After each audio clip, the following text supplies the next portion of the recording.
Yang kami hormati moderator hari ini Dr. Andri Wardiana MBiotek serta Bapak Ibu yang berbahagia. Alhamdulillah kita panjatkan syukur kepada Tuhan Yang Maha Esa karena kita dapat berkumpul pada hari ini dalam keadaan sehat walafiat untuk mengikuti knowledge sharing seminar dengan judul pengembangan vaksin COVID-19 LIPI. Baik Bapak Ibu, selanjutnya sambutan sekaligus pembukaan oleh Kepala Pusat Penelitian Bioteknologi LIPI kepada Ibu Dr. Puspita Wisdianti dengan hormat kami persilakan. Terima kasih Mbak Wardah. Mohon izin videonya tidak dinyalakan ya. Assalamualaikum warahmatullahi wabarakatuh. Selamat pagi. Salam sehat bagi kita semua.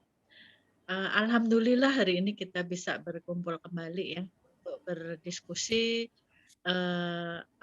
dan narasumber kita hari ini juga luar biasa, Dr. Win Kusharyoto, teman saya, tentang vaksin yang dikembangkan oleh LIPI. Mari kita berdiskusi bersama-sama. Kami juga memohon nanti ada masukan-masukan dari Bapak dan Ibu semua. Knowledge sharing seminar biotek ini memang mungkin berbeda ya dengan yang lain karena kita bisa berdiskusi detail, bisa menanyakan detail, dan juga nantinya bisa berkolaborasi di dalam melakukan riset bersama. Itu juga sangat diharapkan dari kegiatan ini. Tadi ada Prof. Nyoman, ada mungkin dari Bu Diar dari vaksin merah putih juga. Saya rasa hadir di acara. Dengan demikian acara knowledge sharing seminar kami mulai. Terima kasih. Wassalamualaikum warahmatullahi wabarakatuh. Waalaikumsalam.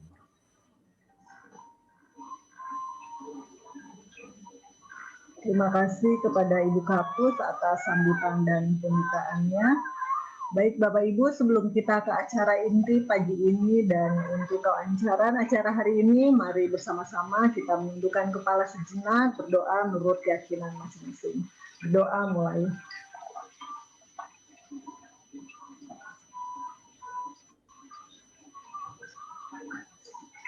Doa selesai. Baik, acara selanjutnya kami serahkan kepada moderator, kepada Mas Andri Wardiana, kami persilahkan. Terima kasih Mbak Wardah. Terima kasih Bu Kapus. Selamat pagi semuanya. Assalamualaikum warahmatullahi wabarakatuh. Izinkan pagi ini saya memoderatori acara knowledge sharing seminar yang akan dibawakan oleh Pak Win. Sebelumnya saya akan membacakan dulu sedikit CV tentang sedikit CV-nya Pak Win. Dr. Ernat Win Kusharyoto, lahir di Yogyakarta tahun 67, menyelesaikan pendidikan S1 dan S2 di Jerman dengan bidang ilmu kimia dan bioteknologi. Selanjutnya S3 juga masih di Jerman dengan bidang ilmu bioteknologi. Beberapa pengalaman beliau di bidang bioteknologi, khususnya bioteknologi kesehatan ya, dan juga termasuk untuk pengembangan vaksin. Beliau pernah tergabung di konsorsium vaksin tuberkulosis dari Litbangkes, juga mengembangkan vaksin rekombinan HPV, dan sekarang pun memotori untuk pengembangan vaksin COVID-19 di LIPI. Mungkin ya itu saja sedikit CV singkat dari Pak Win. Selanjutnya marilah kita dengarkan paparan tentang pengembangan vaksin COVID-19 yang diadakan di LIPI. Mungkin silakan Pak Win. Baik, terima kasih Mas Andri untuk perkenalannya. Assalamualaikum warahmatullahi wabarakatuh. Terima kasih juga untuk kedatangan bapak-bapak dan ibu-ibu sekalian. Ada kehormatan juga Profesor Nyoman dari UNER turut hadir di sini. Terima kasih Prof. Nyoman menyempatkan diri, juga Bu Diar dari Oke, Kemenristek. sami-sami Pak Win, senang bisa mendengarkan Bapak. Ya, ada juga Pak Indro yang saya kenal dulu, pernah kita diskusi juga. Selamat datang Pak Indro. Saya ucapkan terima kasih juga bahwa dalam hal ini saya mewakili tim vaksin LIPI akan memperkenalkan apa yang saat ini sedang kami lakukan. Mungkin tidak terlalu banyak dari hasil ya yang saat ini dapat kami sampaikan, tapi yang jelas dalam konteks pengembangan vaksin COVID-19 oleh LIPI ini otomatis ada beberapa pertimbangan yang harus kami lakukan dalam proses pengembangannya. Dan pertimbangan-pertimbangan inilah yang kemudian akan saya coba sampaikan kepada teman-teman semua, terutama kepada mereka yang nantinya juga akan tertarik untuk mengembangkan vaksin, terutama ketika vaksinnya itu berupa atau berbasis pada protein rekombinan. Saya akan coba share, mohon izin untuk share slide-nya.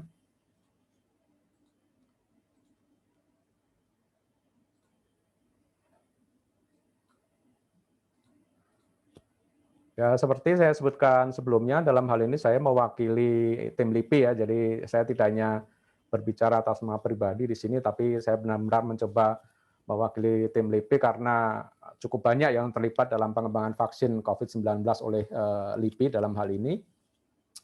Dan pertama-tama otomatis kami ingin mencoba sampaikan mengapa kemudian kami memilih platform vaksin rekombinan. Yang pertama otomatis karena ketersediaan EDM yang selama ini juga cukup berpengalaman dalam mengembangkan protein rekombinan, terutama dalam hal ini melalui ekspresi pada sel mamalia, dan kami juga cukup berpengalaman dalam mengembangkan protein rekombinan yang berbasis pada ekspresi pada khamir atau ragi, terutama dengan menggunakan Pichia pastoris. Di samping itu juga fasilitas riset dan juga kebetulan ada pendanaan yang kami peroleh juga, ya, semuanya itu yang mendukung kegiatan kami untuk mengembangkan vaksin dan terlibat dalam konsorsium vaksin merah putih. Ya. Mengapa kami kemudian juga memilih vaksin yang berbasis protein rekombinan? Karena vaksin jenis ini merupakan termasuk vaksin yang boleh dikatakan paling aman, ya, termasuk ketika digunakan oleh anak-anak. Kita tahu misalnya vaksin hepatitis B misalnya, lalu juga vaksin HPV yang sudah beredar, ya, yang berbasis pada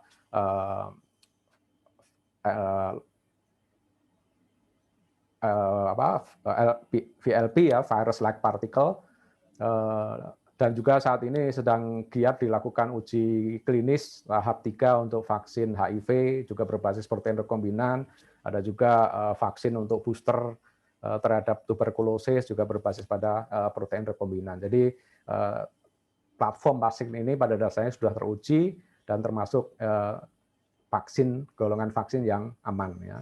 Di samping itu juga kami melihat bahwa di Indonesia ini sudah terdapat beberapa industri farmasi, terutama yang juga mengembangkan produk yang berbasis pada protein rekombinan yang diekspresikan pada sel mamalia, dan mereka juga sudah memiliki fasilitas yang berskala CGMP ya, Current Good Manufacturing Practice. Oleh karena itu, pada dasarnya di konsorsium vaksin ini kami juga berharap bahwa industri-industri semacam ini kemudian juga dapat terlibat dalam pengembangan, karena kalau kita hanya menggantungkan diri pada Bio Farma, maka saya kira akan merepotkan Bio Farma juga, karena Bio Farma juga memiliki tugas-tugas lainnya dalam produksi vaksin.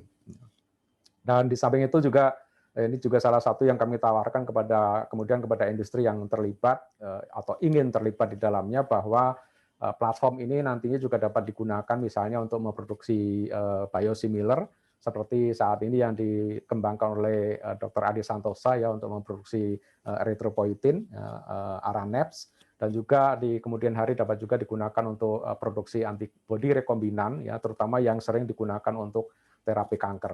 Aneka macam kanker ini biasanya menggunakan imunoterapi yang berbasis pada protein antibodi rekombinan.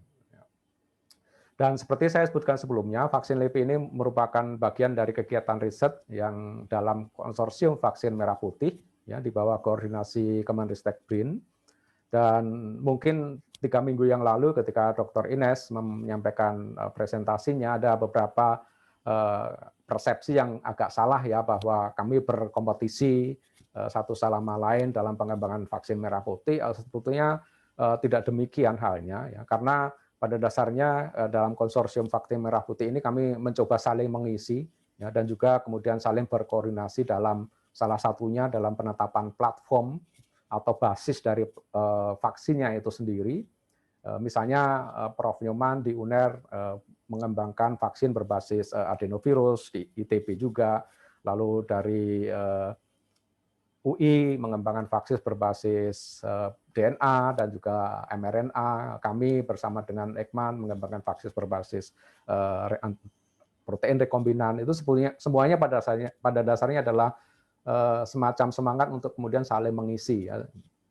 Bagaimanapun pada akhirnya mungkin hanya 1-2 di antara yang kemudian dikembangkan ini yang benar-benar akan dapat diproduksi dalam skala CGMP dan kemudian pada akhirnya dapat digunakan untuk uji klinis di Indonesia. Tapi yang jelas kami berharap dengan adanya konsorsium vaksin merah putih ini bahwa ada produk vaksin COVID-19 yang diproduksi oleh peneliti-peneliti Indonesia sendiri.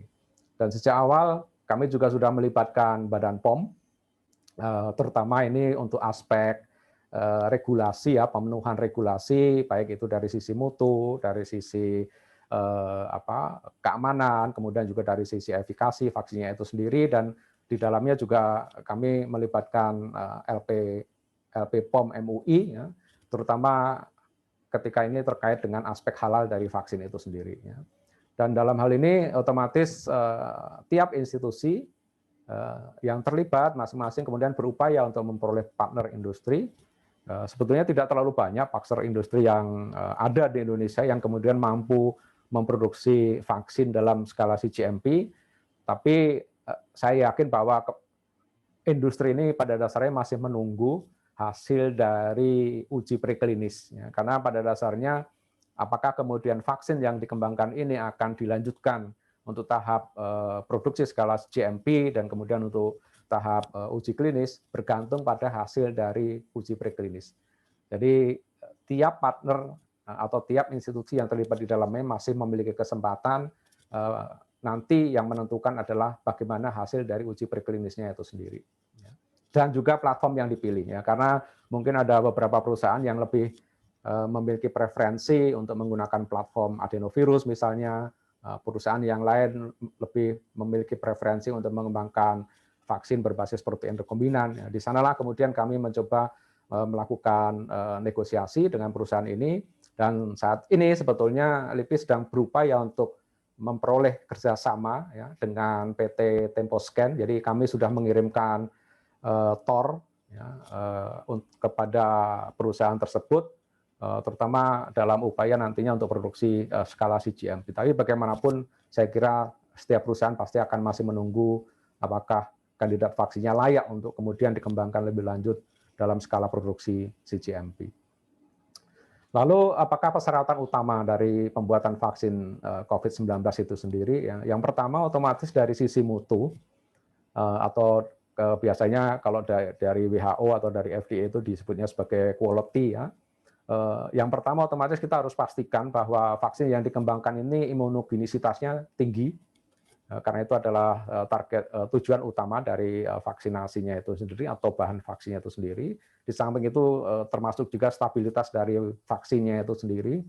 Ada vaksin yang misalnya harus disimpan di suhu minus 70 seperti dari Pfizer atau minus 20 dari Moderna, sedangkan vaksin protein rekombinan ini diharapkan kemudian dapat disimpan pada suhu lemari es, jadi antara 2 sampai 8 derajat Celcius. Ya. Di samping itu juga cara produksinya akan ditelaah oleh Badan POM misalnya, dan terakhir oleh LP POM MUI, biasanya juga dilihat dari aspek halalnya. Ya. Di samping itu otomatis kita juga harus melihat keamanan, sisi keamanan dari vaksin itu sendiri atau safety-nya. Dalam hal ini terkait dengan toksisitas, tidak hanya dari bahan vaksinnya itu sendiri, tapi juga misalnya dari bahan adjuvan yang digunakan. Alergenisitas seperti kita tahu ini merupakan aspek penting karena ada kasus anafilaksis yang terjadi ketika digunakan vaksin dari Pfizer atau Moderna, ini sudah terjadi, benar-benar terjadi. dan kemungkinan terkait dengan adjuvan yang digunakan, bukan dengan bahan aktif dari vaksinnya itu sendiri. Yang terakhir adalah reaktogenisitas, jadi efek-efek samping yang kemudian muncul ketika seseorang divaksinasi. Jadi misalnya apakah kemudian seseorang menjadi pusing, atau kemudian mual, atau kemudian ada aspek misalnya demam misalnya, ya, itu adalah bagian-bagian dari apa yang disebut sebagai reaktogenisitas, dan itulah yang kemudian juga harus dipertimbangkan agar sebisa mungkin reaktogenisitasnya ini rendah. Ya. Yang terakhir otomatis adalah efikasinya. Saat ini rata-rata vaksin yang dikembangkan ini berupaya untuk mencegah dampak penyakit akibat infeksi virus corona, virus SARS-CoV-2. Misalnya vaksin dari Sinovac misalnya, itu dampak efeknya adalah dapat mencegah seseorang kemudian harus terdampak parah oleh infeksi virus, atau kemudian harus masuk rumah sakit, atau kemudian meninggal misalnya. Itu tujuan utamanya. Tujuan berikutnya otomatis, dan ini sudah dicapai oleh beberapa jenis vaksin, misalnya dari Pfizer, ya, yang diindikasikan dari hasil di Israel misalnya, adalah upaya untuk mencegah penularan virus setelah seseorang terinfeksi. Ya, karena bagaimanapun vaksin ini tidak mencegah seseorang terinfeksi, tapi tadi ketika terinfeksi dampaknya tidak parah. Dan otomatis ketika terinfeksi masih ada kemungkinan kemudian terjadi penularan dari virusnya itu sendiri. Ini yang otomatis dapat dicegah oleh vaksin tersebut. Dan yang terakhir ini tujuan maksimal dari vaksin itu sendiri adalah mencegah infeksi virus.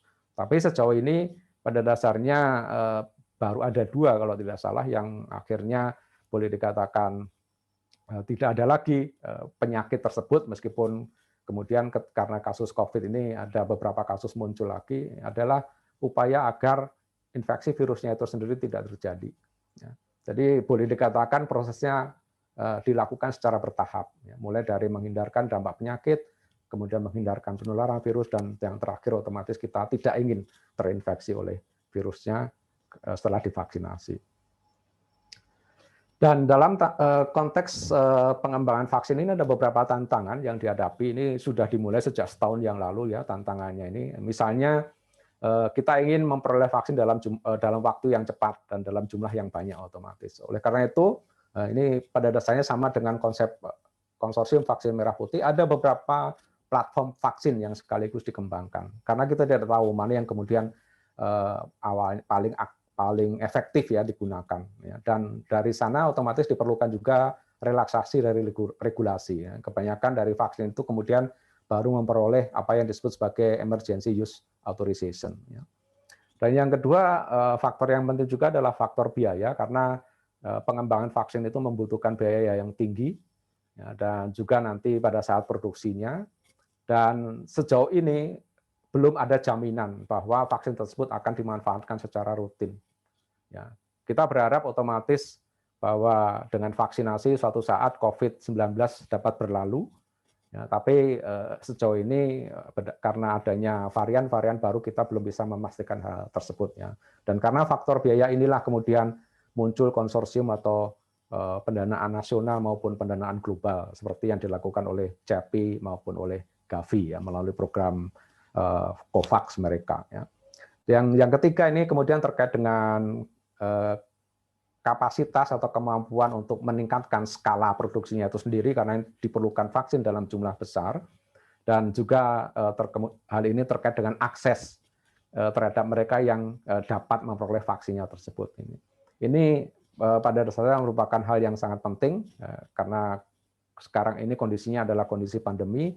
Oleh karena itu kemudian juga dilakukan kolaborasi global, capacity building, termasuk kami sendiri, saya yakin juga terlibat dalam konteks capacity building ini. Dan yang terakhir juga prioritas target, siapa dulu yang harus divaksinasi gitu misalnya. Ya, baru kemudian diikuti oleh kelompok-kelompok yang lain atau juga kelompok umur yang lain. Ini konteks pengembangan dan juga tantangan yang harus dihadapi dalam pengembangan vaksin ketika kondisi pandemi saat ini. Biasanya ketika vaksin dikembangkan ini prosesnya sangat lama, Ya, bisa bertahun-tahun. Vaksin malaria ini sudah lebih dari 30 tahun sampai sekarang belum ada, boleh dikatakan. Vaksin tuberkulosis juga sudah cukup lama. Vaksin HIV yang paling cepat sejauh ini adalah vaksin untuk campak, itu rekornya 4 tahun. Dan kita bisa melihat sendiri karena prosesnya ini pada dasarnya berurutan, maka wajar bahwa kemudian pengembangannya cukup lama. Ya. Namun berbeda ketika kondisi pandemi seperti sekarang ini, kita sudah menjadi saksi bahwa vaksin itu ternyata bisa dikembangkan hanya dalam waktu 1 tahun, boleh dikatakan ya. Mulai dari ketika kemudian didesain vaksinnya itu sendiri, dilakukan uji preklinis, dan kemudian dilakukan uji klinis selanjutnya. Itu semuanya sampai saat ini hanya membutuhkan waktu sekitar 1 tahun, dan untuk uji klinisnya sendiri itu pada dasarnya hanya dibutuhkan waktu sekitar 8 bulan. Ya. Mengapa hal itu kemudian bisa dilakukan? Karena ada beberapa tahap yang kemudian dapat ditumpuk, boleh dikatakan. Ya. Jadi misalnya ketika uji klinis, misalnya tahap 1 dan 2 bisa dijadikan 1. Artinya kita tidak membutuhkan jumlah relawan yang yang ekstra, ya. Jadi cukup relawan yang memenuhi syarat untuk uji klinis tahap 2 gitu misalnya. Itu di atas 100 ya, atau ratusan lah katakanlah. Itu sekaligus kita bisa lakukan untuk uji klinis tahap 1. Atau sebaliknya, uji klinis tahap 2 dan tahap 3 bisa dilakukan secara bersamaan. Oleh karena itu, mengapa kita bisa melihat bahwa vaksin dapat kemudian dikembangkan dalam waktu 1 bulan dan hanya 8 bulan dibutuhkan untuk melakukan uji klinisnya itu sendiri. Dan pada saat yang sama, pada dasarnya dana ini digelontorkan untuk meningkatkan kapasitas produksi. Jadi ada yang terlibat di pengembangan vaksinnya itu sendiri, ada yang kemudian harus memikirkan fasilitas produksinya. Ini otomatis adalah perusahaan-perusahaan besar yang rata-rata sudah memiliki fasilitas produksi. Sayangnya hal ini tidak bisa terjadi di Indonesia karena kita rata-rata juga belum memiliki kemampuan dan fasilitas untuk melakukan hal ini. Jadi kami boleh dikatakan masih akan melakukannya secara bertahap, tapi ada beberapa tahap yang memang kemudian bisa boleh dikatakan dipercepat. Oke, sekarang kita mengarah ke desainnya. Ya. Untuk ke arah desain vaksin, otomatis kita juga harus melihat struktur dari virus SARS-CoV-2-nya itu sendiri. Jadi seperti terlihat dari desainnya di sini, yang paling menonjol dari virus corona adalah yang berwarna merah ini. Ya, ini adalah protein spike. Boleh dikatakan hampir semua vaksin yang dikembangkan saat ini menggunakan protein spike ini sebagai bahan vaksinnya, kecuali vaksin yang berbasis pada virus yang diinaktifkan ya, dari Sinovac atau dari Sinopharm misalnya. Mereka menggunakan keseluruhan partikel virus ini, hanya kemudian diinaktifkan partikel virusnya supaya tidak bisa lagi menginfeksi dan juga tidak bisa lagi bereplikasi di dalam sel. Ya. Ada beberapa yang juga mencoba memasukkan protein nukleokapsid sebagai kandidat vaksin, tapi sejauh ini baik itu dari Pfizer, Moderna, lalu juga dari Novavax, dari Johnson & Johnson, semuanya selalu menggunakan protein spike sebagai bahan aktif dari vaksinnya itu sendiri. Protein spike ini sendiri pada dasarnya berukuran hanya sekitar 1.200 atau terdiri dari 1.273 asam amino ya. Jadi untuk satu monomer itu kira-kira ukurannya sekitar 125 hingga 130 kilodalton. Dan ini biasanya dibagi menjadi 2 bagian, ya, 2 domain S1 dan domain S2. Di domain S1 ini terdapat apa yang disebut sebagai reseptor binding domain. Nah, jadi ada juga tim yang hanya menggunakan reseptor binding domain sebagai kandidat vaksin, artinya ini hanya berupa protein rekombinan. Ada yang juga menggunakan domain S1, ada juga yang menggunakan keseluruhannya. Jadi mulai dari nomor 12 ini sampai biasanya sampai nomor 1234 ini, 1214 ini. Jadi ada bagian yang dihilangkan dalam hal ini. Tapi ketika kita kemudian mendesain vaksin yang berbasis pada protein spike, kita juga harus melihat struktur dari protein itu sendiri pada virusnya. Ya, jadi kita tidak bisa hanya sekedar mengambil informasi genetik, kemudian atau mengisolasi misalnya RNA, kemudian melakukan reverse transcription untuk mendapatkan cDNA-nya, dan cDNA-nya itu yang kemudian digunakan untuk mendesain proteinnya. Kita tidak bisa melakukan itu, terutama karena struktur dari protein spike ini sendiri ketika ada di permukaan virus kira-kira bentuknya seperti ini. Jadi ada bagian yang menonjol karena ini diperlukan untuk berikatan dengan reseptor pada sel manusia, yaitu angiotensin converting enzyme 2, ya, ACE2. Jadi ini adalah struktur ketika virusnya belum melakukan fusi atau kemudian belum melebur dengan sel yang diinfeksinya. Ini yang kemudian harus menjadi acuan ketika kita menggunakan protein spike dalam pengembangan vaksin, ya, atau sebagai kandidat vaksinnya itu sendiri.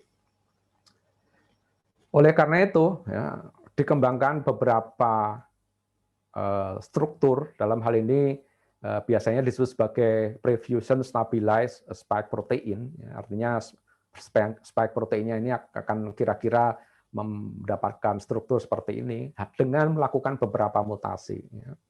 Yang pertama, misalnya ada yang disebut sebagai spike S2P, ini ada 2 mutasi yang mengubah asam amino menjadi 2 prolin, ya, 2 asam amino menjadi 2 prolin, masih ada beberapa mutasi lainnya, kalau tidak salah ini jumlahnya juga ada sekitar 4-6, ya.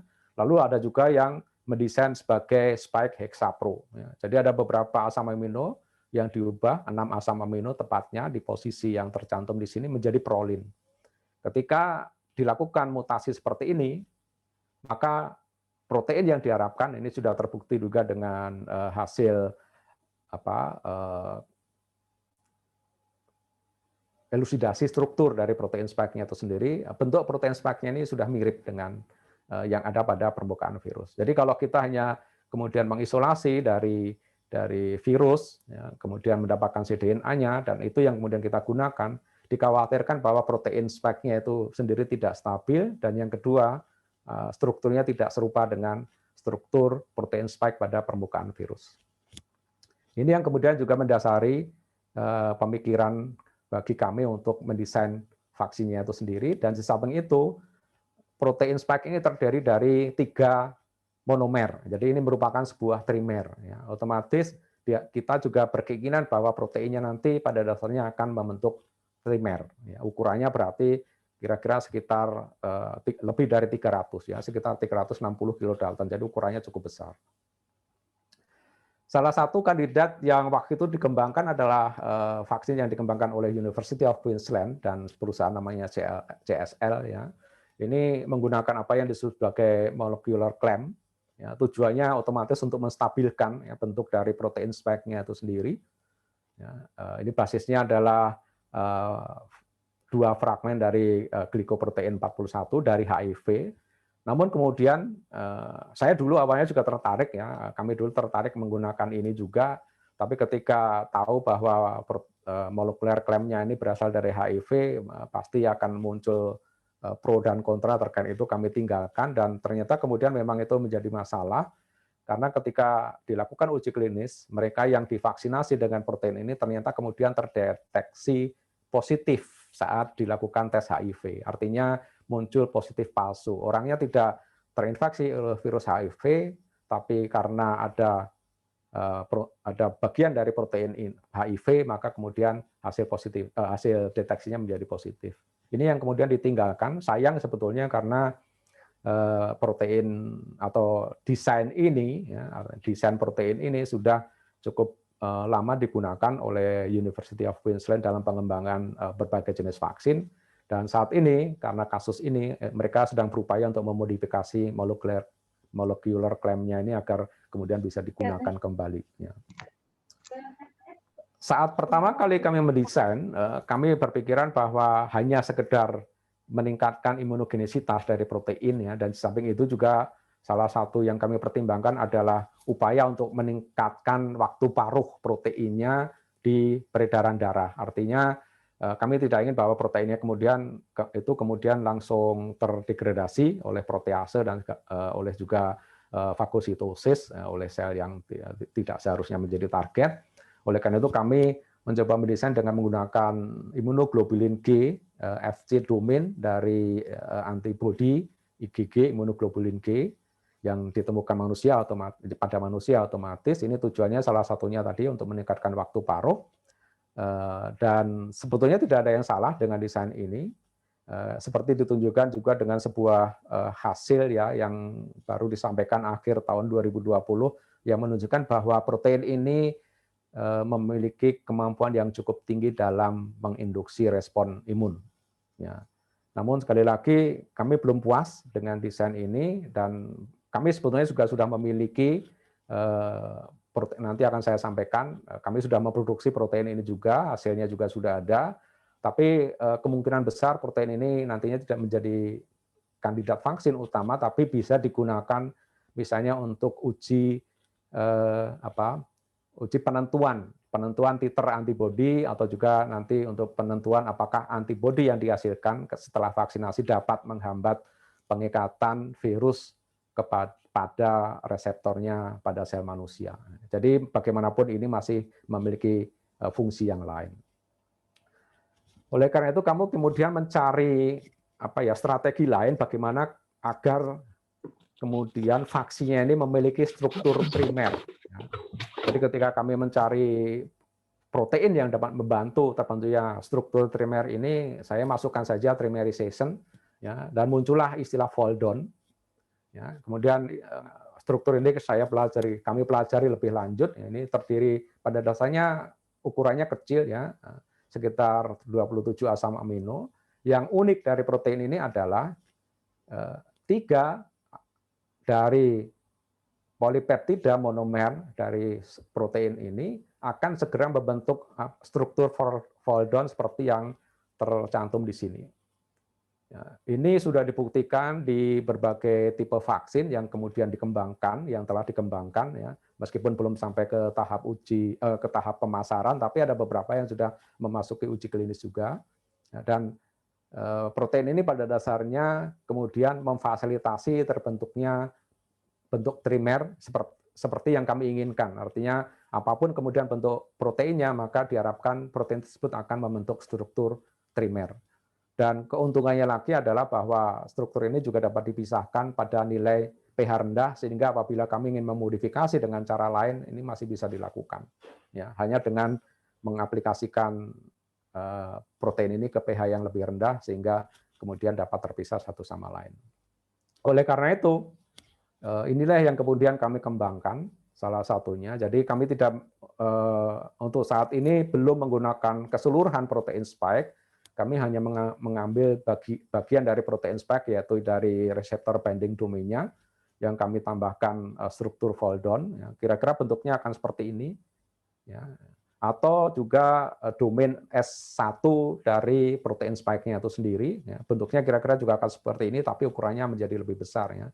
Jadi kalau RBD fold-on ini untuk satu monomernya ini ukurannya sekitar 29 kilodalton, kalau 3 berarti sekitar berapa itu? 78 ya, 78 kilodalton, 78 ya, kilodalton. Maaf, 87 kilodalton ya. Sedangkan kalau protein spike ini kalau menjadi bentuk fold-on maka ukurannya cukup besar juga, sekitar 240 kilodalton. Jadi dari sisi ukuran ini juga sudah menguntungkan.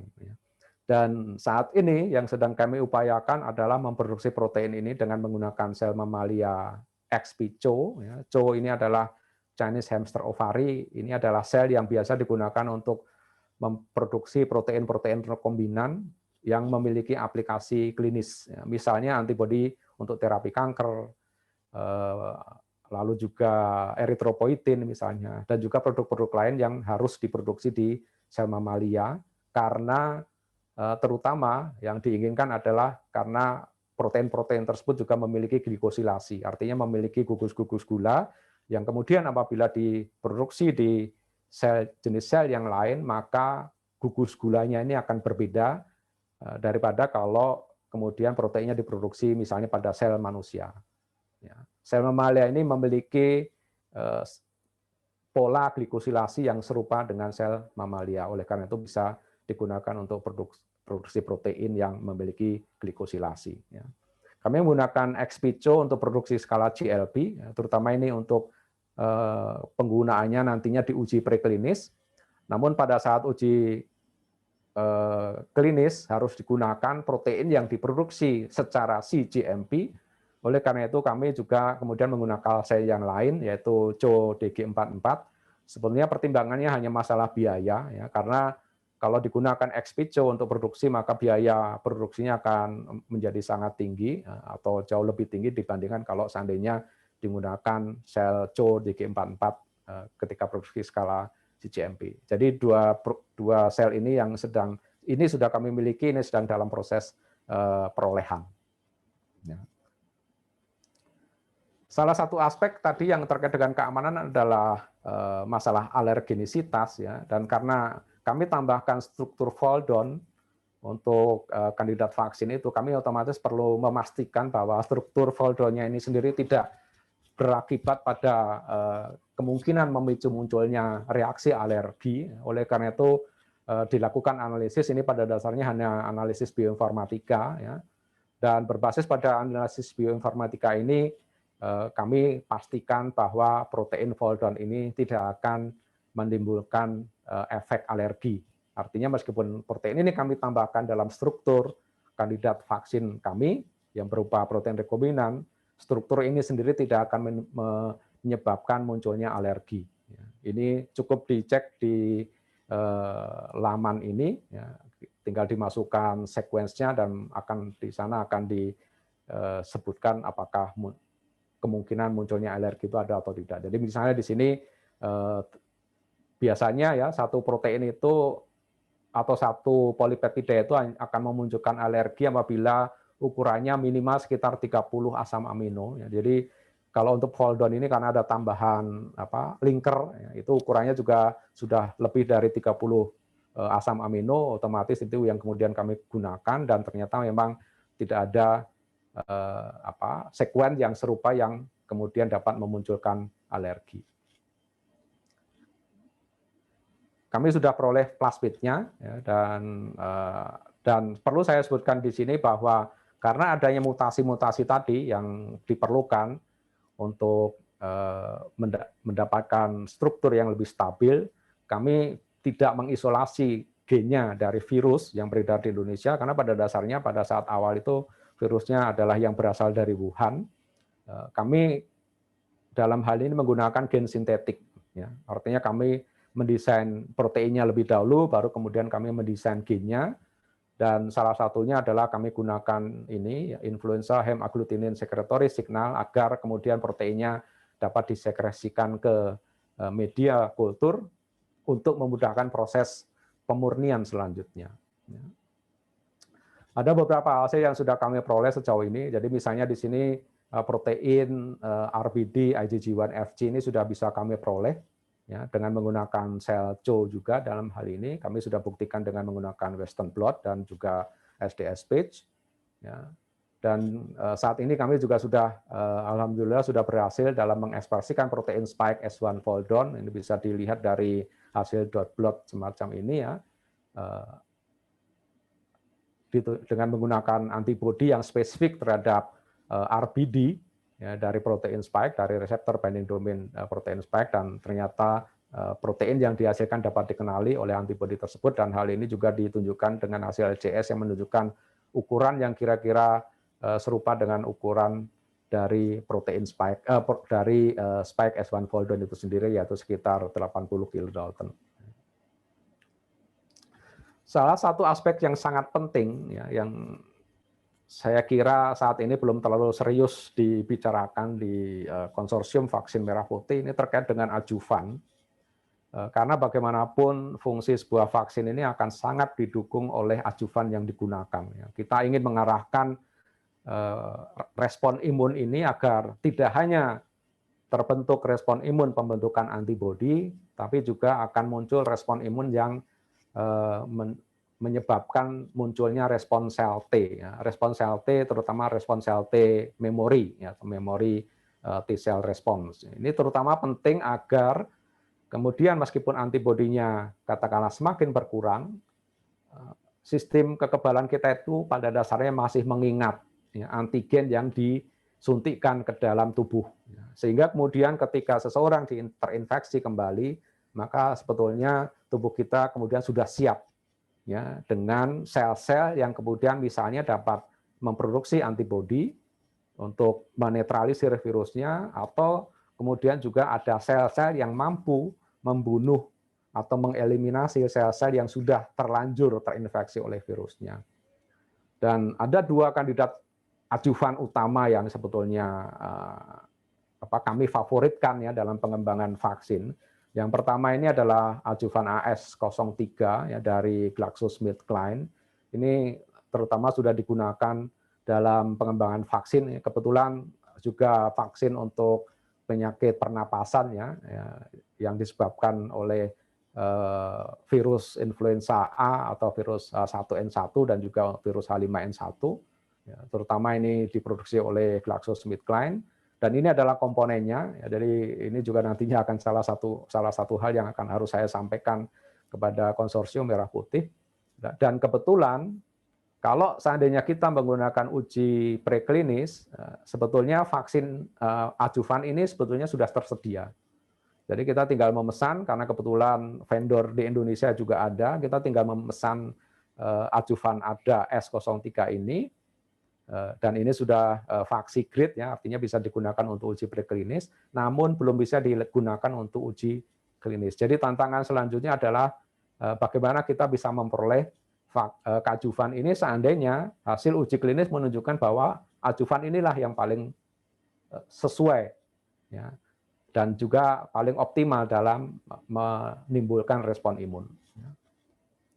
Yang kedua, ini pada dasarnya hanya mimpi ya kalau boleh saya katakan. Ini adalah Matrix M adjuvan, ini yang digunakan oleh Novavax. Ya.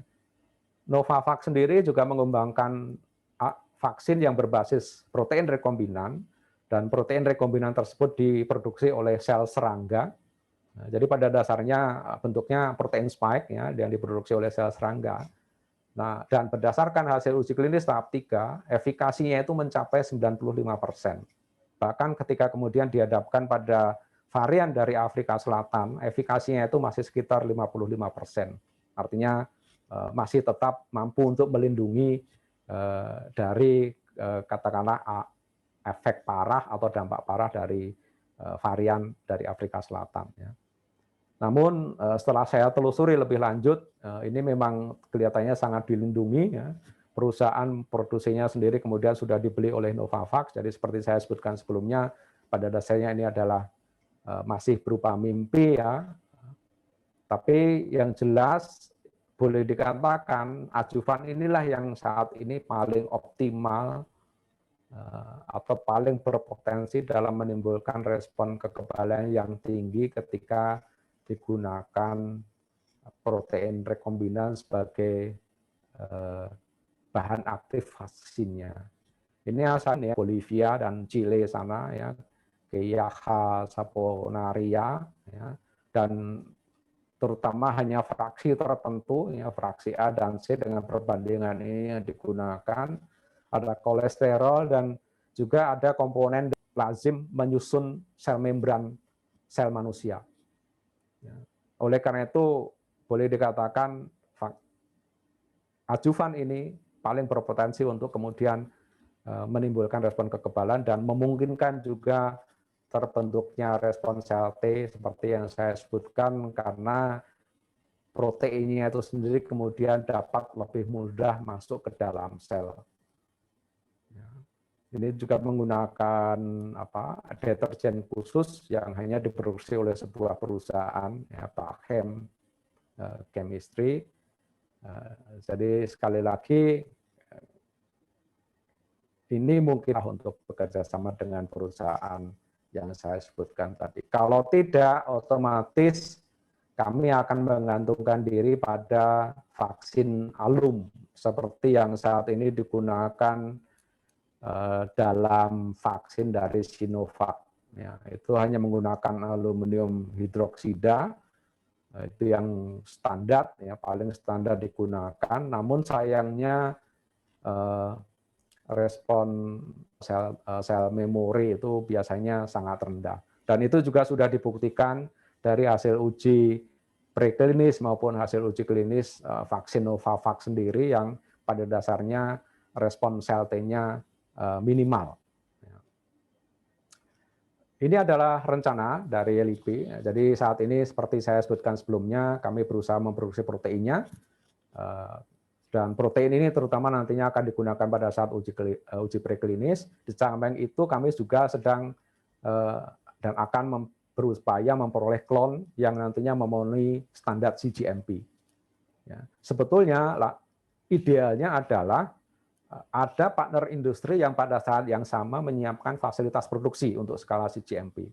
Jadi kalau tahap ini selesai dilakukan oleh pengembang vaksin, maka klon cGMP ini bisa langsung diambil alih oleh pihak industri sehingga industrinya bisa memproduksi dalam skala cGMP karena protein yang diproduksi dengan skala cGMP inilah yang hanya bisa digunakan untuk melakukan uji klinis dari tahap 1 sampai tahap 3 otomatis tergantung dari jumlah protein yang kemudian dapat diproduksi. Ini idealnya yang harus dilakukan termasuk di konteks vaksin merah putih. Dan dari pandangan LIPI sendiri atau dari rencana LIPI sendiri ini adalah yang kami lakukan. Jadi saat ini pun kami sedang berupaya untuk mendapatkan pendanaan untuk memperoleh untuk bisa melakukan uji preklinis ya. Dan pada saat yang sama kami sedang berupaya memproduksi, mempurifikasi, dan kemudian mengkarakterisasi proteinnya untuk uji preklinis.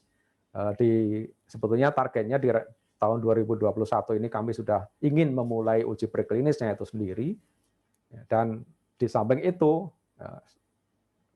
kami juga berupaya untuk memperoleh klon yang memenuhi standar cGMP. Jadi kalau untuk uji preklinis biasanya cukup digunakan sel untuk memproduksi protein secara transien. Artinya gennya itu tidak harus terintegrasi ke dalam genom dari selnya itu.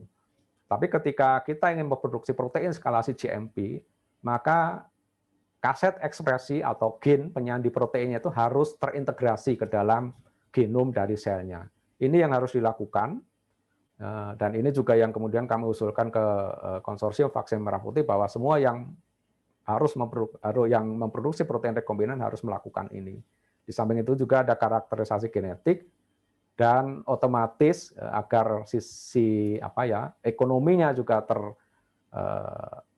terjangkau pula atau kemudian terpenuhi pula, maka kita harus melakukan uji performa. Performa yang dalam hal ini artinya berapa banyak protein yang dapat dihasilkan oleh selnya, misalnya per satuan volume. Dan otomatis kita juga ingin memperoleh klon yang stabil, artinya setelah dilakukan beberapa kali tahap produksi, klon yang digunakan ini masih tetap bisa menghasilkan protein dalam jumlah yang setara dengan klon awalnya. Itu yang harus dilakukan. Dan tahapannya kira-kira seperti ini. Ini sendiri sebetulnya butuh waktu sekitar 1 tahun. Ya, kalau ya kira-kira kondisi Indonesia lah ya, bisa juga lebih lama. Ya, jadi tahapannya biasanya ini adalah transfeksi. Kemudian dan ketika sudah transfeksi ini kita peroleh sel untuk ekspresi transien. Ini bisa digunakan untuk uji preklinis. Tapi untuk uji klinis, ya, tahapan berikutnya ini harus dilakukan. Jadi kami harus memperoleh klon tunggal, kami harus seleksi dari klon-klon yang ada agar diperoleh klon tunggal. Dan klon yang dihasilkan ini kemudian klon-klon yang dihasilkan harus diuji performanya. Kami otomatis akan memilih klon yang memiliki kemampuan produksi protein yang paling tinggi. Ya. Ini pun baru dihasilkan apa yang disebut sebagai cell bank yang belum non GMP. Jadi belum sebetulnya belum memenuhi standar GMP karena unsur stabilitasnya belum terpenuhi.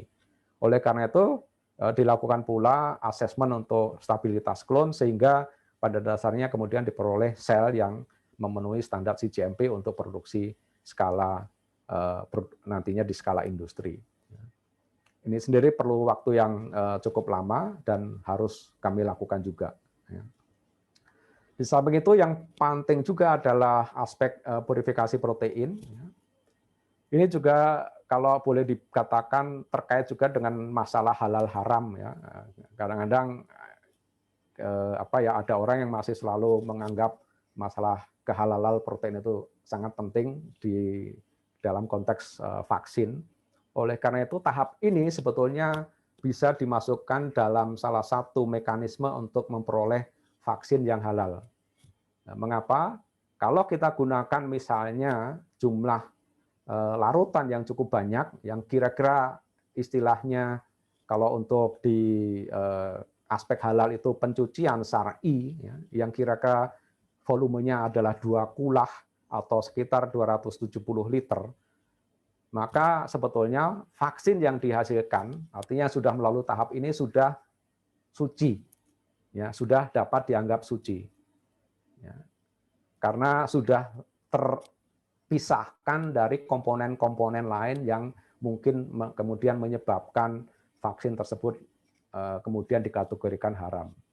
Jadi seperti vaksin, contohnya vaksin dari AstraZeneca misalnya kemarin diindikasikan mengandung tripsin dari babi ya. Sebetulnya kalau dari apa yang saya pelajari sendiri itu mereka menggunakan tripsin rekombinan, jadi bukan tripsin yang benar-benar diisolasi dari babi. Dan kemudian juga kalau dilihat dari metode produksinya, sebetulnya boleh dikatakan penggunaan tripsin itu tidak menguntungkan karena kemudian membuat produksinya menjadi mahal. Jadi semuanya tergantung dari desain reaktor untuk produksinya itu sendiri, agar misalnya tripsin tidak perlu digunakan. Kami sendiri tidak akan menggunakan tripsin dalam hal ini karena kami akan menggunakan sel yang dapat dikultur dalam bentuk suspensi. Biasanya tripsin itu digunakan ketika selnya harus menempel pada dinding, ya, dinding wadahnya misalnya. Kalau selnya berbentuk suspensi, maka kita tidak perlu menggunakan tripsin. Otomatis salah satu aspek kemungkinan vaksinnya haram sudah bisa dihindari. Dan sekali lagi juga perlu tahap ini untuk otomatis memurnikan protein dari komponen-komponen lain yang kemudian mengganggu, ya, termasuk juga kaitannya dengan reaktogenisitas dari kandidat vaksinnya itu sendiri. Untuk uji preklinis ini juga sebetulnya protokolnya sudah kami mulai siapkan. Ya. Kami ingin menggunakan mencit biopsi misalnya untuk uji imunogenisitas, dan yang mungkin agak baru ini karena kami berpikir bahwa penggunaan makaka ini akan sangat mahal dan sejauh ini juga kelihatannya labnya tidak terlalu siap untuk melakukan uji preklinis dengan menggunakan makaka. Kami berpikir untuk menggunakan hamster dari Syria, ya, Golden Syrian hamster, karena kebetulan beberapa studi menunjukkan bahwa hamster ini dapat terinfeksi oleh virus SARS-CoV-2 dan efek yang ditimbulkan mirip dengan efek yang ditimbulkan virus tersebut ketika menginfeksi manusia. Sudah ada beberapa studinya dan ini juga sudah kami tanyakan kepada Badan POM. Ya, pada dasarnya Badan POM tidak berkeberatan asal didukung oleh studi-studi yang layak terkait penggunaan hewan ini untuk uji tantang terutama. Ya. Dan ada beberapa poin yang harus kami pastikan. Salah satunya adalah uji netralisasi dengan menggunakan pseudovirus. Ya, ini digunakan vesicular stomatitis virus rekombinan yang kemudian memiliki spike protein spike sendiri juga yang pada virus SARS-CoV-2. Ketika digunakan pseudovirus ini kita tidak perlu harus menggunakan laboratorium dengan standar BSL-3, cukup dilakukan di laboratorium dengan standar BSL-2. Ini juga salah satu keuntungan dan metode ini saat ini sedang dikembangkan juga oleh salah seorang anggota tim vaksin LIPI yaitu Dr. Endah Puji. Kebetulan mendapatkan dana juga dari LPDP BRIN. Ini adalah poin-poin yang harus kemudian kami lakukan pada saat uji preklinis. Fasilitasnya juga sudah dan juga kemampuan ya sudah kami telaah ya. Mungkin yang akan menjadi masalah adalah terkait karakterisasi protein, terutama ketika harus melakukan MALDI-TOF misalnya atau juga histopatologi karena di biotek ini kelihatannya tidak ada yang memiliki keahlian dalam histopatologi, ini yang terutama terkait dengan uji tantang, sedangkan fasilitas-fasilitas lainnya saya kira sudah cukup memadai di Puslit Biotek dan juga di partner yang ada di vaksin merah putih, konsorsium vaksin merah putih. Dan dari sisi pendanaan berbeda dengan perusahaan-perusahaan yang sudah mengembangkan vaksin sejauh ini ya. Mereka langsung mendapatkan dana dalam jumlah yang boleh dikatakan sangat besar. Kami dalam hal ini menggantungkan pada proposal yang kami ajukan. Jadi bagaimanapun tergantung apakah kemudian proposal tersebut disetujui atau tidak. Ya. Untuk tahun 2020 kami mendapatkan DIPA untuk produksi protein. Di samping itu juga dari LPDP BRIN ada juga dana untuk produksi protein ya pada akhir tahun 2020. Di samping itu juga ada pendanaan untuk uji netralisasi dengan pseudovirus. Dan untuk tahun 2021 ini ada pendanaan dari DIPA untuk purifikasi dan karakterisasi protein, dan di samping itu ada juga pendanaan untuk perolehan klon yang cGMP. Jadi pada dasarnya untuk kegiatan ini pendanaannya boleh dikatakan sudah terjamin, namun untuk uji preklinis kami baru mengajukan pendanaan dari Kementerian Keuangan. Ya. Pendanaannya ada, tapi apakah kemudian kegiatan uji preklinis ini didanai, saya sendiri belum tahu. Ya. Terakhir saya tanyakan, kepastiannya belum tahu kapan akan dimulai.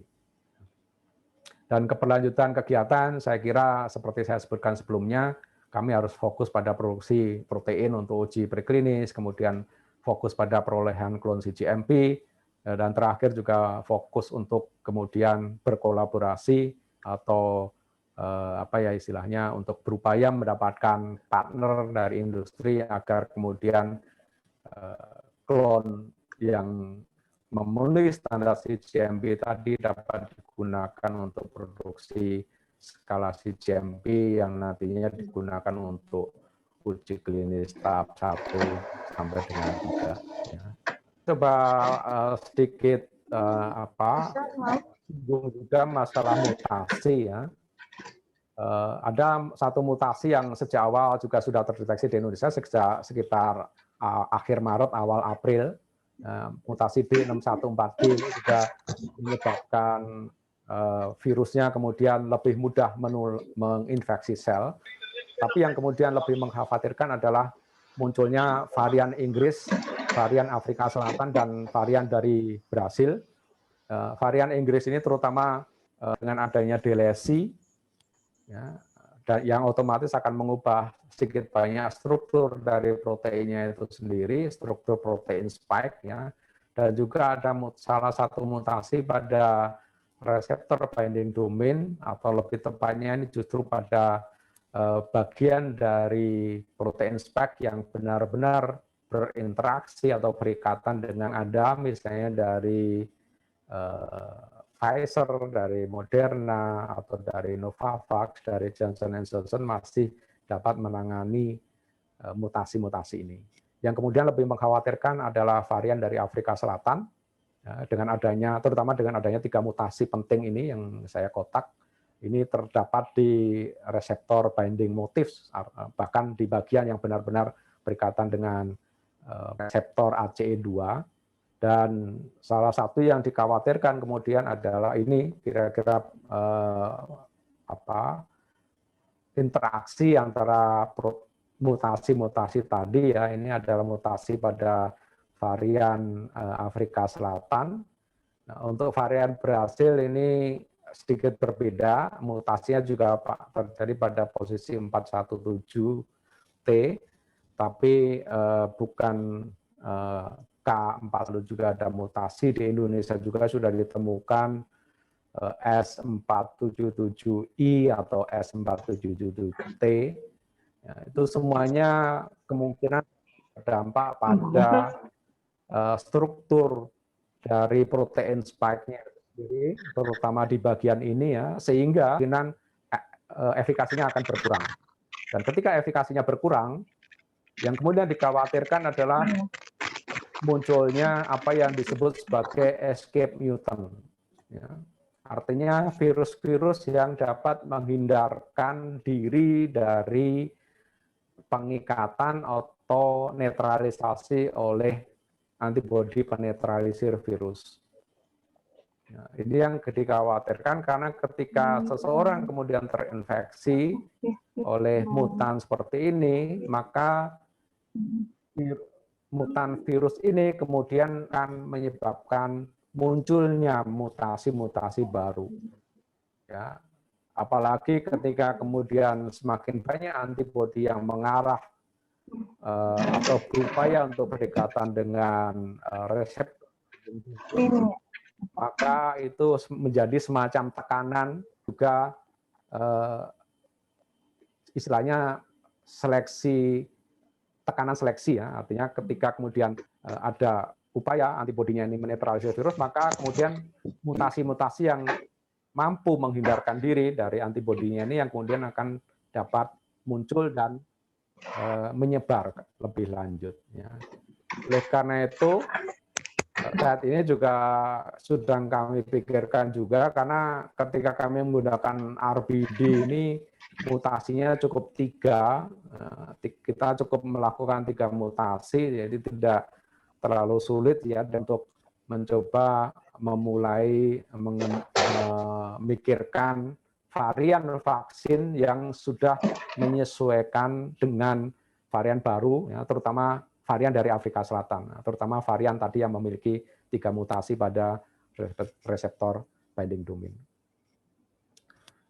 Saya kira itu yang dapat saya sampaikan hari ini, dan ini adalah anggota dari tim vaksin 19 LIPI, anggotanya cukup banyak, ada juga dari BPPT, ada juga dari biologi, ya, ada juga dari PPI, ya, dan mereka masing-masing memiliki tanggung jawab tertentu. Mungkin ada yang saat ini belum terlibat secara langsung, tapi kemudian ketika nanti dilakukan uji preklinis dikatakan menjadi tokoh utama dari uji preklinisnya itu sendiri dengan dibantu oleh anggota tim yang lain untuk melakukan uji imunogenisitas maupun uji-uji yang lain. Saya kira itu yang dapat saya sampaikan kali ini. Terima kasih untuk perhatian yang sudah diberikan. Terima kasih. Ya. Terima kasih Pak Win atas paparannya yang cukup lengkap dan memaparkan beberapa hal yang menjadi pertimbangan tentang pengembangan desain vaksin COVID-19 di LIPI. Mungkin kalau ada yang bertanya boleh langsung unmute, silakan. Atau mungkin sambil ada yang mau langsung bertanya? Ya, mohon izin bertanya, Pak. Oh yes, silakan. Ya, untuk Pak Win. Ya Pak Indro. Oke Pak, ini ada beberapa hal ini karena menarik sekali paparannya di situ. Jadi yang pertama saya mungkin cuma ada ini cuma sedikit komentar aja mengenai ada tentang adjuvan, tentang Poldon dan juga tentang uji preklinis. Yang pertama, setelah kalau saya, iya Pak, mohon. Oh, ya, oke. silakan Pak. Ya. Jadi mengenai yang tadi adjuvan AS03 itu isinya squalene, tocopherol, Twin 80 dan PBS. Saya pikir menurut hemat saya jika ingin menggunakan adjuvan ini saya pikir itu ide yang sangat bagus.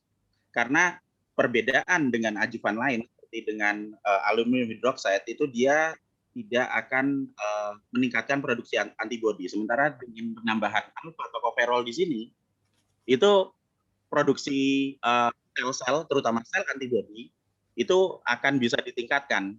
Jadi bukan hanya kita nanti bisa katakanlah memberikan data ke sel memori untuk mengembangkan antibodi, tapi juga sekaligus memperbanyak proses antibodi. Jadi saya pikir itu idenya jenius jika memakai yang AS03 tadi itu. Kemudian yang kedua mengenai, ini komentar saja, yang kedua ini mengenai Poldon Pak.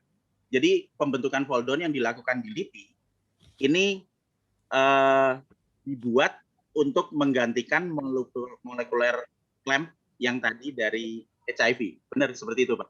Ya betul. Ya kira-kira seperti itulah, kira-kira seperti itu. Ya. Itu sangat bagus sekali.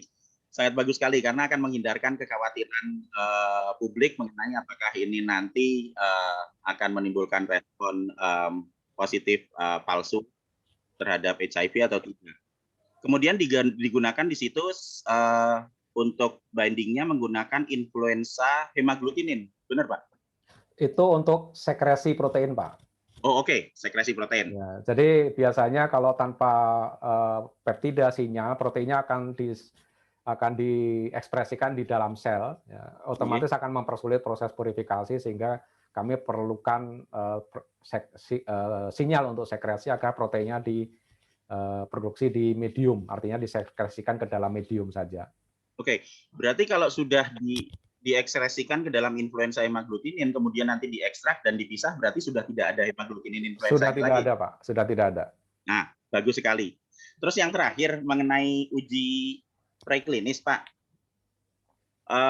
Uji preklinis ini kan tadi disebutkan ada beberapa opsi dan juga tahapan, seperti menggunakan uji netralisasi menggunakan pseudovirus dan juga uji langsung dengan SARS-CoV-2-nya. Ya. Saya pikir jika nanti akan dilakukan uji netralisasi menggunakan pseudovirus, maka nampaknya tidak akan ada reaksi dengan jaringan yang rusak. Jadi kemungkinan mungkin nanti akan sulit untuk mendapatkan data histopatologi. Cuma mungkin kalau misalnya mau melakukan langsung dengan SARS-CoV-2, itu akan jelas kelihatan menimbulkan lesi dari jaringan dan akan bisa didapat data histopatologi. Dan saya pikir ada satu step yang sederhana sekali karena virus SARS-CoV-2 ini tumbuh dengan baik di sel vero, tentunya yang sudah diseleksi terlebih dahulu. Jadi uji netralisasi ini nanti akan sangat sederhana sekali. Jadi seandainya nanti dari vaksin yang sudah dikembangkan di LIPI itu kemudian disuntikkan ke hewan dulu misalnya, kemudian nanti akan didapat plasmanya dan plasmanya tinggal ditambahkan dengan virus SARS-CoV-2-nya, inkubasikan paling sekitar 1 atau 2 jam, kemudian nanti langsung dimasukkan ke sel vero dan itu nanti akan langsung kelihatan hasilnya dengan jelas dalam waktu tidak akan lebih dari 1 minggu, 6 hari.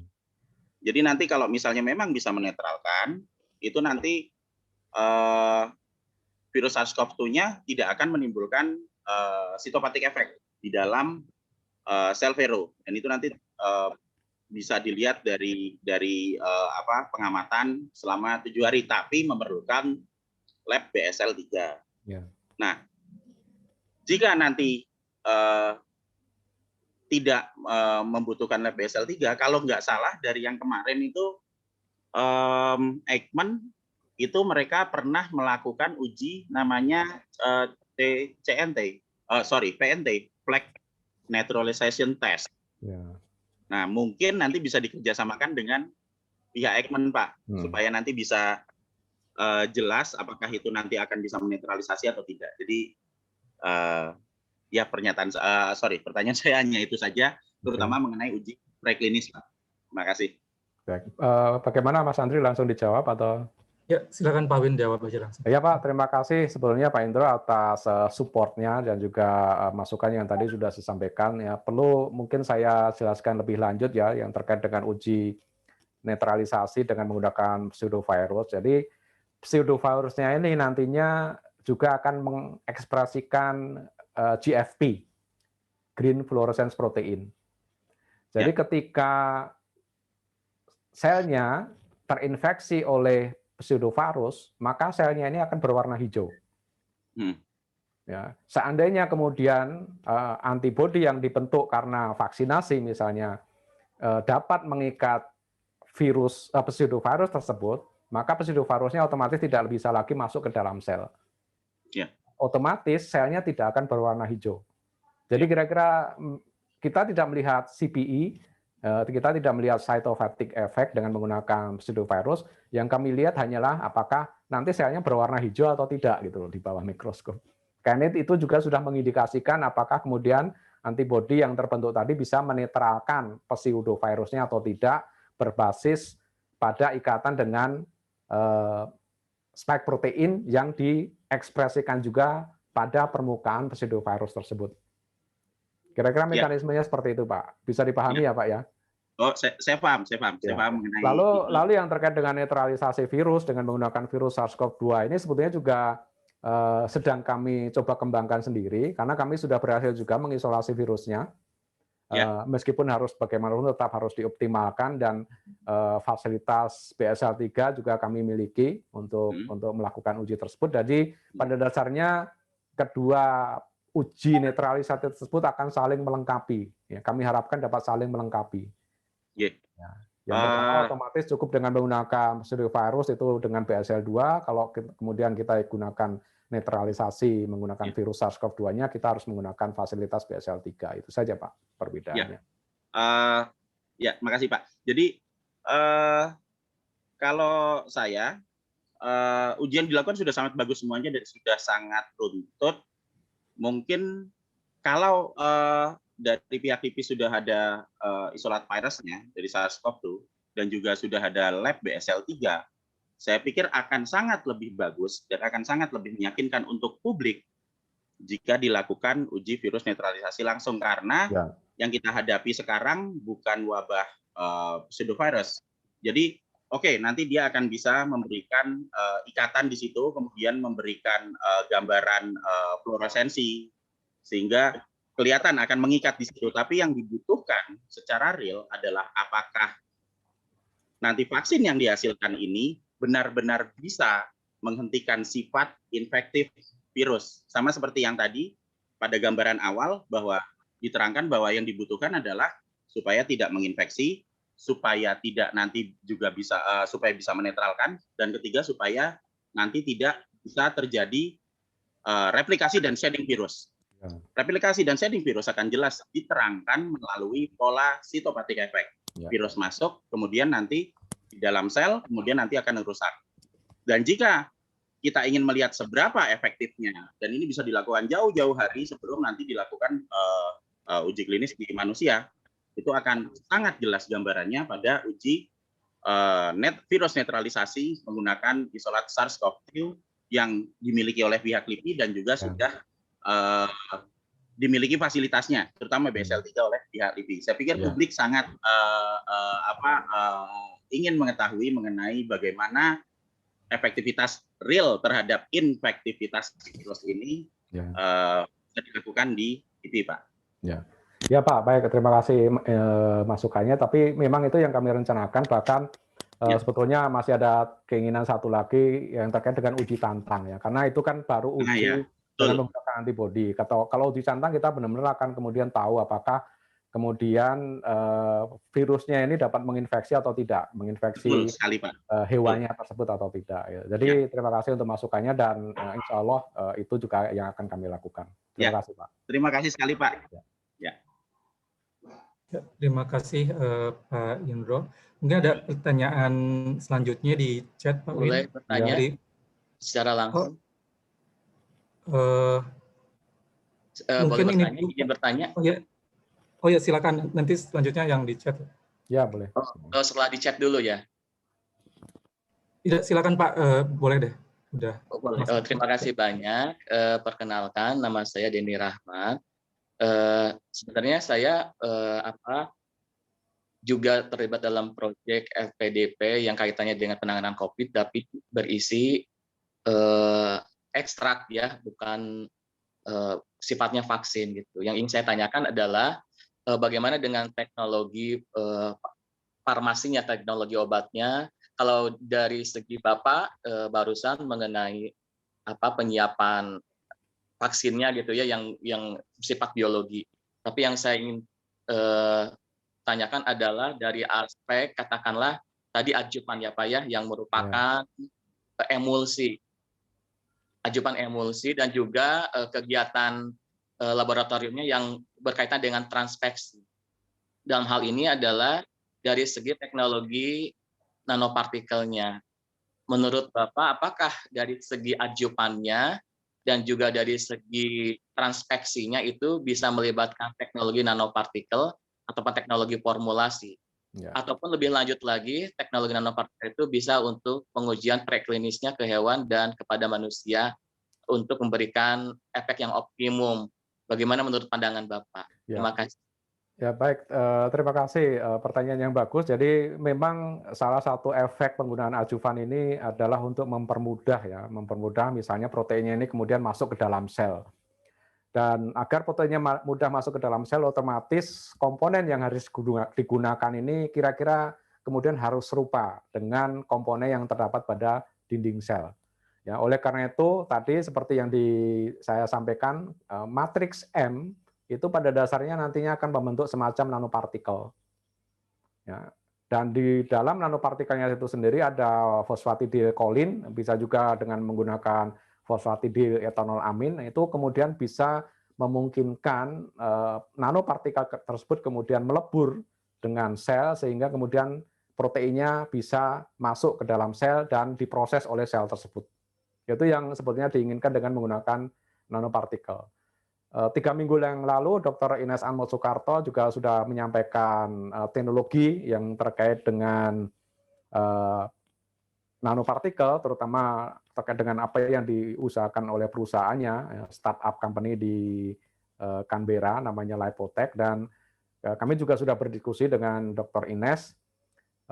Kami juga berupaya juga untuk mencoba sedikit memodifikasi protein yang kami hasilkan supaya kemudian protein yang kami miliki ini bisa misalnya dikombinasikan dengan nanopartikel yang diproduksi oleh Lipotech di Australia, yang pada dasarnya tujuan akhirnya adalah tadi meningkatkan respon imun. Ya, respon imun sehingga yang kami harapkan seperti tadi juga yang sudah disampaikan oleh Pak Indro, tidak saja kita ingin mendapatkan respon sel T, tapi memang salah satunya adalah agar respon pembentukan antibodinya juga meningkat. Ya. Bagaimanapun efikasi dari sebuah vaksin pasti akan terkait juga dengan kemampuan dalam memproduksi antibodi dalam jumlah yang memadai agar netralisasi virusnya dapat tercapai, dan yang kedua otomatis agar respon imun kita tetap mengingat antigen yang tadi sudah disuntikan. Jadi benar seperti yang Bapak sampaikan, pada dasarnya nanopartikel ini akan memfasilitasi.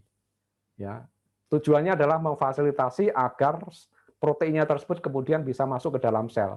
Bisa masuk ke dalam dendritic cell, bisa masuk ke dalam sel biasa ya misalnya, karena ketika masuk ke dalam dendritic cell kemudian dapat memicu munculnya respon sel T, bisa mengaktifasi sel T yang ada di dalam tubuh kita. Kalau kemudian masuk ke dalam sel normal misalnya, artinya sel tersebut juga sudah siap dengan katakanlah antigen-antigen yang dapat dipresentasikan kepada sel T juga. Ya. Itu juga memberikan, artinya mengajari sel T untuk mengenali antigen-antigen tersebut. Jadi benar yang disampaikan, tujuan nanopartikel memang seperti itu. Dan itu juga yang ingin kami upayakan, Pak. Jadi berbasis kerjasama dengan Lipotech di Australia, kami berupaya juga untuk mendapatkan respon imun yang tinggi dengan menggunakan nanopartikel, lalu dengan memilih adjuvan yang tepat, kami juga ingin dapatkan hasil yang lebih optimal dari vaksin yang kami kembangkan. Kira-kira demikian, Pak. Terima kasih banyak, Pak Win. Apakah untuk selanjutnya, misalkan untuk riset nasional, karena saya terbiasa mengikuti hibah-hibah, boleh diskusi lebih lanjut untuk pengembangan nanopartikel untuk vaksin ini dengan pihak LIPI. Ya. Saya dulu juga pernah mengembangkan nanopartikel, tapi lebih ke arah imunoterapi untuk kanker. Ya, udah cukup lama. Basisnya juga fosfatidilkolin dan juga fosfatidiletonololamin, tapi waktu itu yang diinginkan sebetulnya adalah langsung menargetkan sel dendritik. Ya. Jadi kita gunakan reseptor yang ada di sel dendritik agar nanopartikel tersebut tidak pergi kemana-mana. Ya. Jadi boleh dikatakan diantarkan sopirnya langsung ke sel dendritik, gitu kira-kira seperti itu. Baik, Pak Win, terima kasih banyak, sangat memberikan pencerahan sekali. Terima kasih banyak. Ya, terima kasih. Terima kasih Pak Denny. Mungkin sekarang ke pertanyaan yang ada di chat dari Pak Tarwadi dari BPPT. Dari Pak Tarwadi ya, oke. Ya, untuk pertanyaan pertama, apakah ada produk biologi termasuk atau produk vaksin yang diproduksi secara transien untuk tujuan komersil? Yang kedua, mengapa tidak dilakukan produksi full length protein spike untuk antisipasi mutasi gen pada spike protein tersebut? Terus pertimbangan menggunakan mammalian cells dan tidak menggunakan yeast seperti Pichia pasteurus atau Hansenula polymorpha misalnya. Ya. Dan yang terakhir mungkin hanya menginformasikan bahwa ILSC sedang didesain untuk CGMP platform, sehingga katanya Ristek akan most dan welcome jika kita menggunakan fasilitas tersebut. Ya. Ya, terima kasih Pak Tarwadi. Udah lama nggak ketemu nih atas pertanyaannya. Pertanyaan terakhir dulu atau pernyataan terakhir dulu ya. Otomatis kami juga menunggu Pak bahwa fasilitas ILSC yang di Serpong ini kemudian juga dapat dimanfaatkan paling tidak untuk skala pilot GMP ya. Karena misalnya untuk uji klinis tahap 1 mungkin jumlah proteinnya tidak terlalu tinggi, tapi untuk tahap berikutnya kita memerlukan protein dalam jumlah yang lebih tinggi.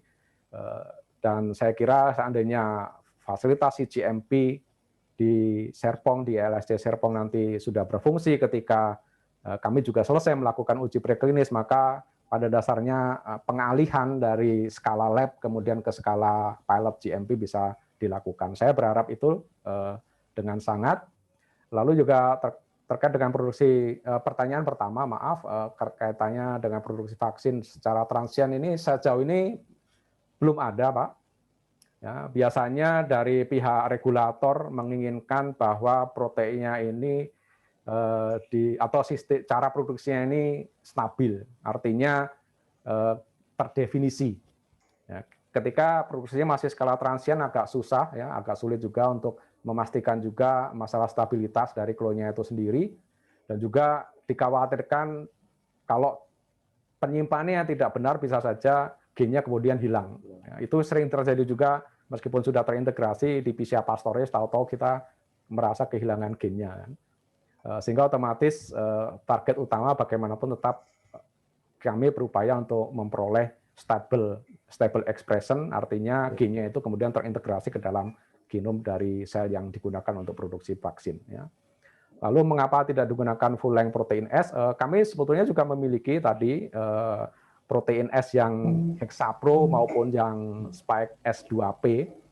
Ya, dan mereka protein-protein tersebut juga akan kami produksi. Bahkan nantinya kami pasti akan menghadapi dilema ya, kira-kira protein mana yang akan lebih kami prioritaskan ketika uji preklinis. Ini merupakan salah satu tugas yang harus dilakukan oleh tim vaksin LIPI untuk menentukan secara pasti nanti protein mana yang akan digunakan untuk uji preklinis, karena itulah yang kemudian akan mendasari tahap uji klinis. Ya, itu yang akan diajukan kepada regulator dalam hal ini Badan POM agar kemudian dapat diperoleh izin untuk melakukan uji preklinis. Ya. Lalu yang ketiga, terkait dengan mutasi sebetulnya kalau mau gampang ya mutasi di reseptor binding domain, ya, karena pertama ukuran proteinnya lebih kecil dan kita bisa lebih fokus pada mutasi-mutasi yang terkait dengan asam amino yang berikatan langsung dengan reseptor ACE2. Ya, kalau itu kemudian kita mutasi menyesuaikan dengan misalnya varian dari Afrika Selatan, maka diharapkan nanti antibodi yang muncul juga dapat menetralkan virus-virus dengan karakteristik mutasi tersebut. Gitu. Bagaimanapun sejauh ini yang sudah dipelajari, yang paling penting sebetulnya justru adalah virus-virus yang dapat antibodi-antibodi yang dapat menetralisir virusnya ya, secara cepat. Ya. Jadi sebelum misalnya sel-sel kita terdampak karena infeksi oleh virus tersebut. Gitu. Lalu yang ketiga, mengapa tidak digunakan sel dari Pichia pastoris atau dari Hansenula polymorpha? Ini sebetulnya terkait dengan pola glikosilasinya, karena pola glikosilasi pada Pichia pastoris, ada Hansenula polymorpha ini berbeda dengan pola glikosilasi pada sel mamalia atau pada sel manusia. Tapi alternatif yang dapat digunakan adalah Pichia pastoris yang memiliki pola glikosilasi yang serupa dengan pola glikosilasi pada sel mamalia. Sebetulnya kami sudah memikirkan ke arah sana, cuma karena SDM-nya terbatas ya, jadi saat ini kegiatan tersebut belum bisa kami lakukan. Ada sel Pichia pastoris yang disebut sebagai glycoswitch, itu sudah kami tanyakan kepada produsennya di Amerika Serikat dan mereka mengatakan bahwa pada dasarnya mereka dapat mensupport ya seandainya kami ingin menggunakan sel mamalia tersebut gitu.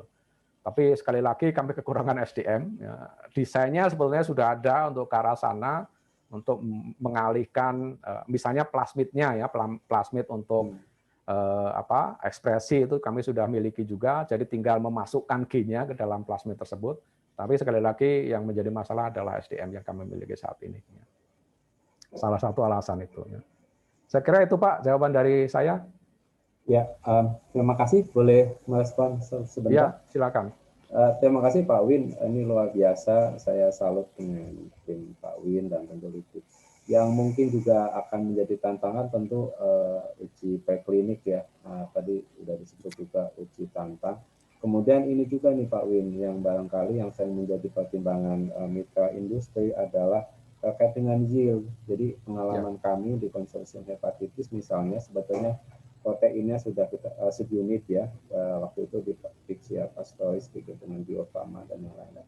Kita dapatkan si subunit tersebut kemudian membentuk PLP dan sudah tersekuen, sudah ada preklinik, artinya sebetulnya sudah lumayan oke lah. Cuman memang yield ketika kemudian masih belum ekonomis, nah ini tidak otomatis juga industri mau mengadopsi. Nah ini mungkin juga Pak Win gitu ya, barangkali perlu dipertimbangkan. Terima kasih Pak. Ya, terima kasih Pak. Itu juga satu hal yang sangat kami pertimbangkan dalam hal ini juga menjadi fokus kami untuk tahap, terutama dalam pengembangan sel klon yang nantinya memenuhi standar cGMP. Ya, di sana ada salah satu tahap yaitu uji performa. Otomatis nanti akan diisolasi klon-klon yang dapat memproduksi protein dalam jumlah yang memadai. Artinya yang katakanlah dari sisi ekonomi nantinya juga memenuhi syarat, kira-kira seperti itu ya. Kalau misalnya digunakan sel ex vivo, ya, kalau metode produksinya cukup optimal itu kita bisa kira-kira dapatkan sekitar 6 gram. Ya, tapi kalau menggunakan DG44 itu mungkin harus bisa lebih rendah dari itu. Ya, tapi bagaimanapun dengan melakukan uji performa, ya, lalu juga tadi uji stabilitas, diharapkan paling tidak jumlah protein yang dihasilkan menarik perhatian pihak industri untuk kemudian mengembangkan lebih lanjut. Itu otomatis menjadi salah satu fokus kami. Tidak hanya di dalam konteks produksi vaksin, tapi juga kami juga memiliki kegiatan lain untuk produksi insulin dan turunannya, produksi vaksin HPV misalnya.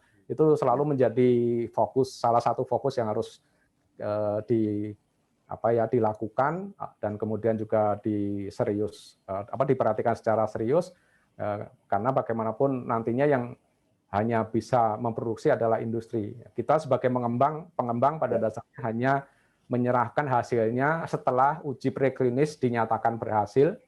Ya, setelah itu pada dasarnya sudah menjadi tanggung jawab industri gitu. Tanggung jawab peneliti pada dasarnya akan selesai pada saat itu. Mungkin nantinya masih bisa membantu ketika pelaksanaan uji klinis dalam konteks pengujian, lalu juga katakanlah pendampingan pada saat produksi itu masih bisa dilakukan. Tapi untuk produksi dan juga nanti dari sisi ekonomi otomatis pihak industri lah nantinya akan lebih tahu dalam hal itu. Gitu.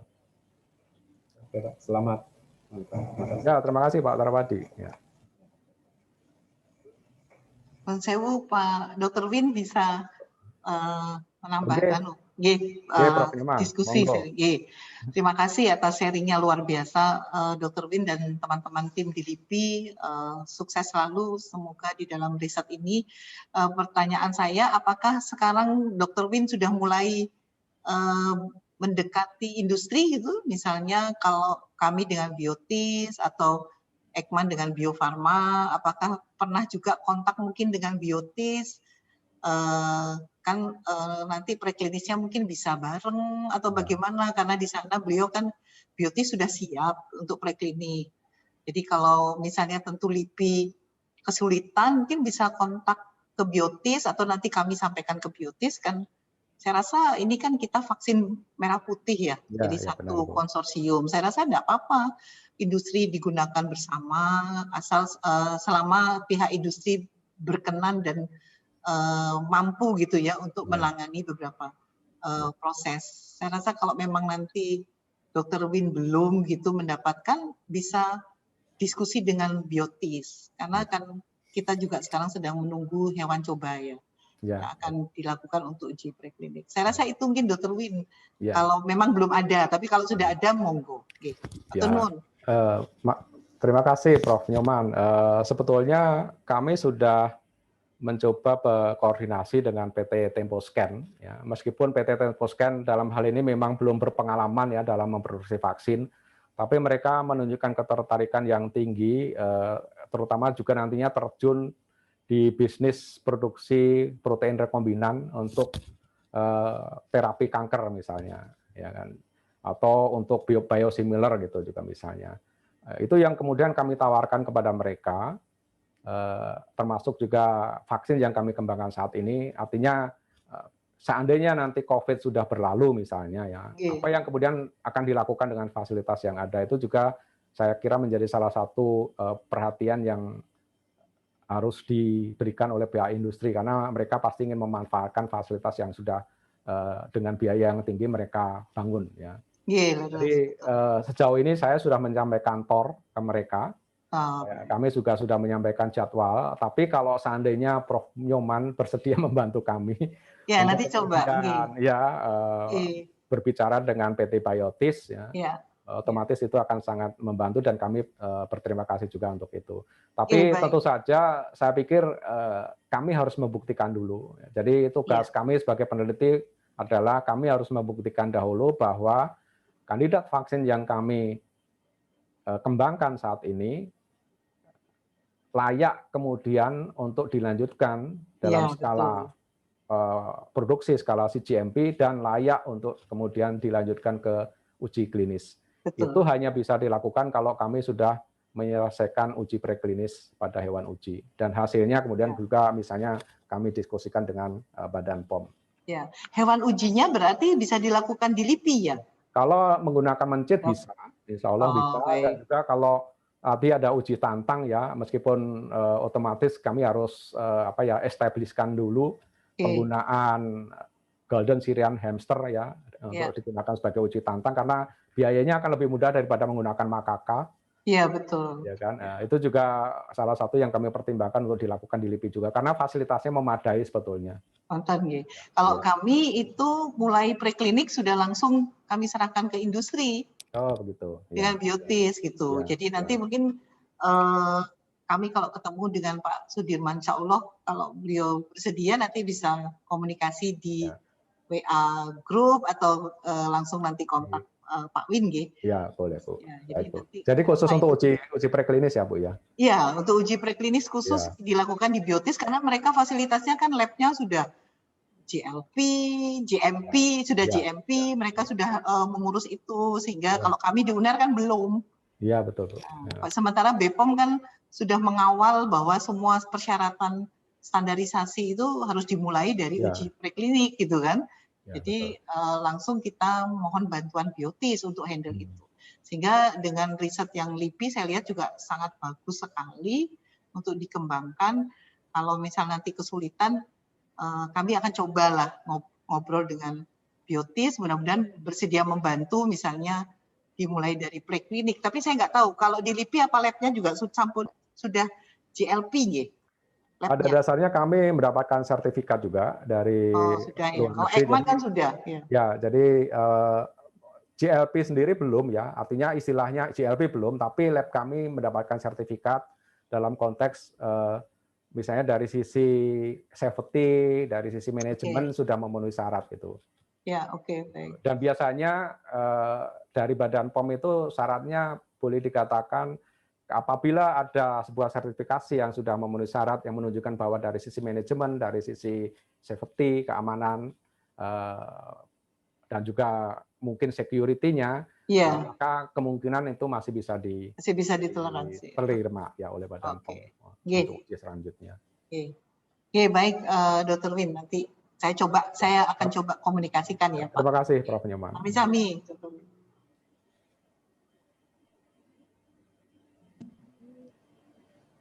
Ya, terima kasih untuk Prof. Nyoman pertanyaannya. Mungkin ada juga pertanyaan di chat lagi Pak Win dari Mas Dani dari PTB LIPI. Pertanyaannya mengenai multimeric spike protein yang tadi disebutkan. Apakah akan mengekspresikan multimeric spike protein itu secara genetic modification, via tandem fusion atau modification secara in vitro? Ya, seperti itu. Mungkin di lab-nya jadi spike protein menggunakan sequence. Ya, pembentukan trimerisasi dari protein spike itu difasilitasi oleh struktur fold-on. Jadi gen penyandi struktur fold-onnya itu sendiri sudah disatukan dengan gen penyandi protein RBD-nya atau protein S1 domainnya atau protein nantinya juga protein spike-nya itu sendiri gitu. Jadi ketika kemudian 3 protein bertemu ya, dan masing-masing membawa tadi sequence dari struktur fold-on tadi, maka protein tersebut otomatis akan dapat distabilkan oleh struktur fold-onnya tersebut gitu. Itu juga awalnya yang mendasari kami untuk memilih struktur fold-on tersebut terinspirasi dari tadi yang saya sebut sebagai molecular clamp yang dikembangkan oleh Queensland University gitu. Ya, kira-kira itu yang bisa saya sampaikan. Dan sejauh ini hasil kami juga mengindikasikan bahwa struktur fold-on tersebut sudah terbentuk gitu. Artinya ketika monomer, artinya setelah dipanaskan, ya proteinnya berukuran sekitar 70-80 kilodalton, tapi kemudian kalau tidak dipanaskan, maka terbentuk agregat protein yang ukurannya sekitar 240 kilodalton. Artinya dengan tidak dipanaskan misalnya struktur fold-onnya tersebut tetap terbentuk gitu. Itu salah satu bukti bahwa struktur fold-on tersebut membantu proses terbentuknya struktur trimer dari protein yang kami pilih sebagai kandidat vaksin. Saya kira itu jawaban saya.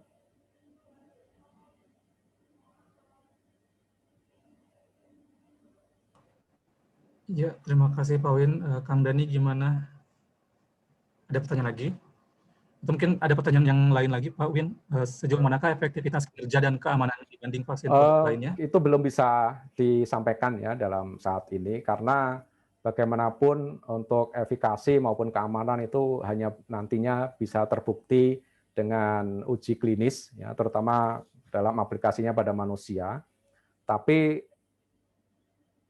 untuk mencapai itu, otomatis sejak awal kita juga sudah harus memikirkan ya, hal-hal apa yang harus dipertimbangkan, hal apa yang harus diperhatikan agar semuanya itu bisa dicapai. Misalnya tadi untuk efikasi yang tinggi, ya, otomatis kita ingin proteinnya tersebut memiliki imunogenisitas yang tinggi, artinya dapat memicu respon pembentukan antibodi yang tinggi dalam hal ini. Lalu dari aspek keamanan otomatis akan digunakan bahan-bahan yang misalnya tidak menimbulkan toksisitas, tidak menimbulkan alergenisitas, dan tidak menimbulkan atau paling tidak reaktogenisitasnya juga rendah gitu. Jadi semuanya sudah dipertimbangkan dan diharapkan nantinya hasil uji preklinis dan juga hasil uji klinis tahap 1 sedikit banyak sudah bisa memberikan gambaran apakah vaksin ini kemudian bisa dilanjutkan ke tahap uji klinis berikutnya. Gitu.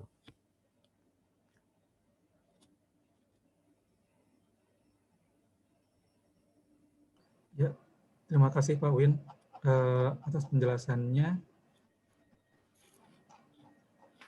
Di chat sudah tidak ada lagi ya pertanyaan. Mungkin ada yang lagi bertanya secara langsung. Silakan unmute.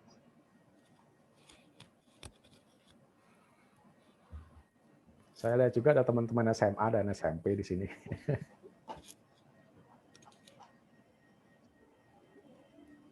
Ya, maaf ini sinyal di tempat saya agak putus-putus sebentar.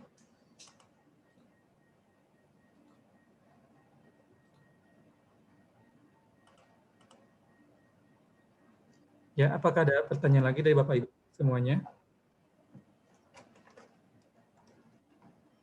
Aduh, nggak kedengeran.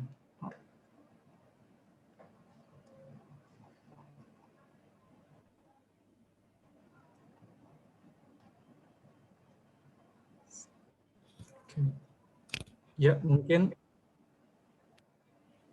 Atau mudah-mudahan sudah jelas sih.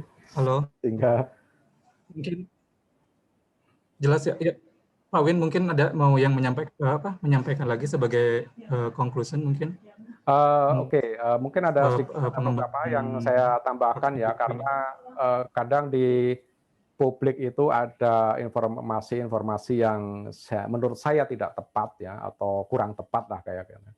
Misalnya yang terakhir yang terkait dengan vaksin dari AstraZeneca misalnya, yang memang ada kasus di Eropa terutama yang menyebutkan bahwa setelah seseorang divaksinasi dengan menggunakan vaksin dari AstraZeneca muncul efek terbentuknya penggumpalan darah ya, pada beberapa kasus. Ya.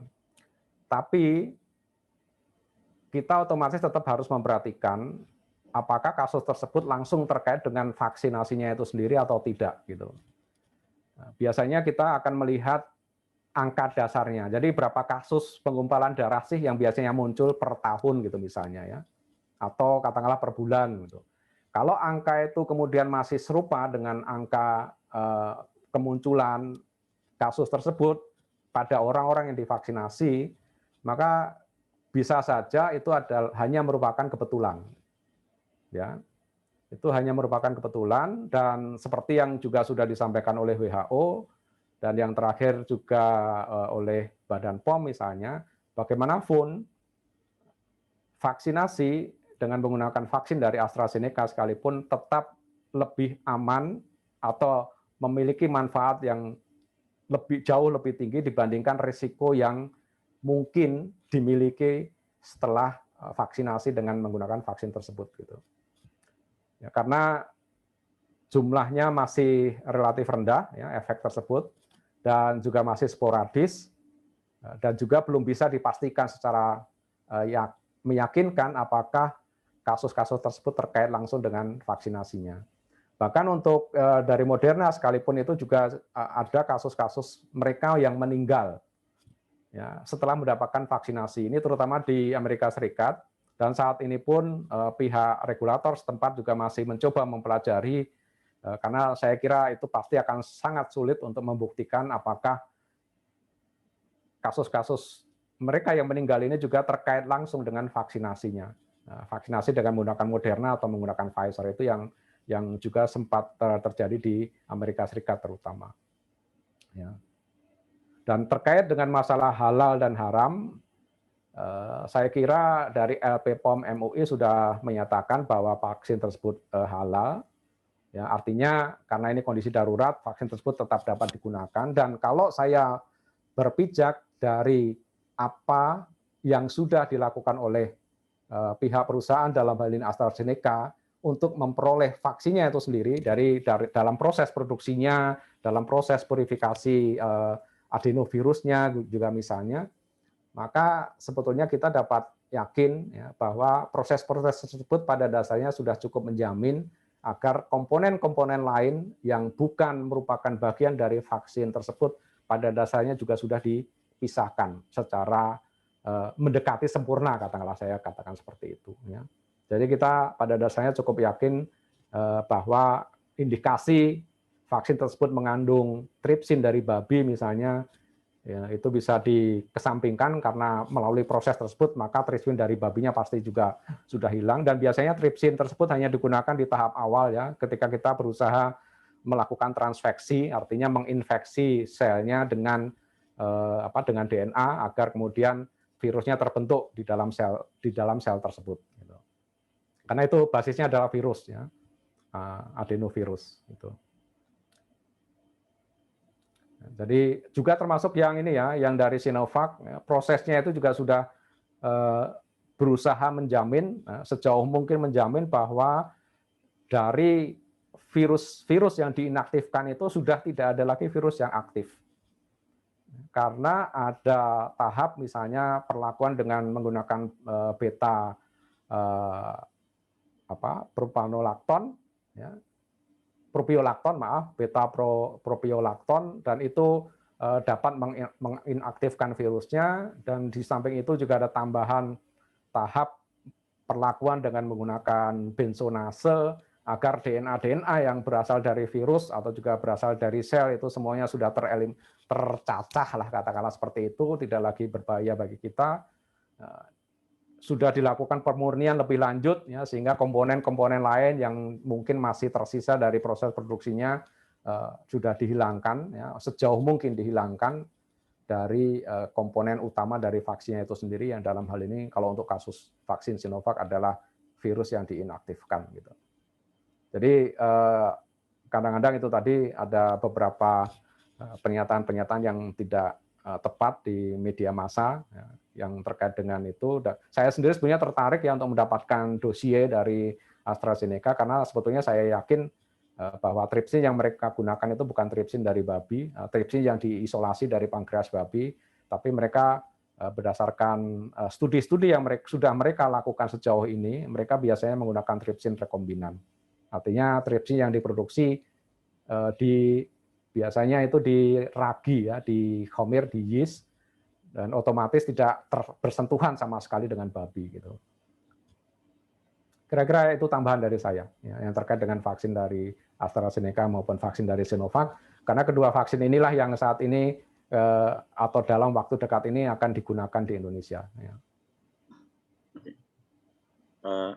Mohon izin bertanya, Pak. Satu. Ya, silakan Pak. Oke. Ini terkait dengan vaksin yang dari AstraZeneca yang menggunakan vektor adenovirus di situ. Pertanyaannya, apakah konsep vaksin AstraZeneca ini sama seperti di Sinovac? Karena kalau Sinovac itu kan whole virus, kemudian inaktivasi pakai beta proteolactone. Ya. Nah, apakah AstraZeneca ini merupakan vaksin inaktif atau aktif, Pak? Mereka menggunakan adenovirus. Jadi adenovirus ini digunakan untuk mengantarkan gennya itu supaya masuk ke dalam sel. Ya, dan kemudian juga memasukkan gennya ke dalam inti sel.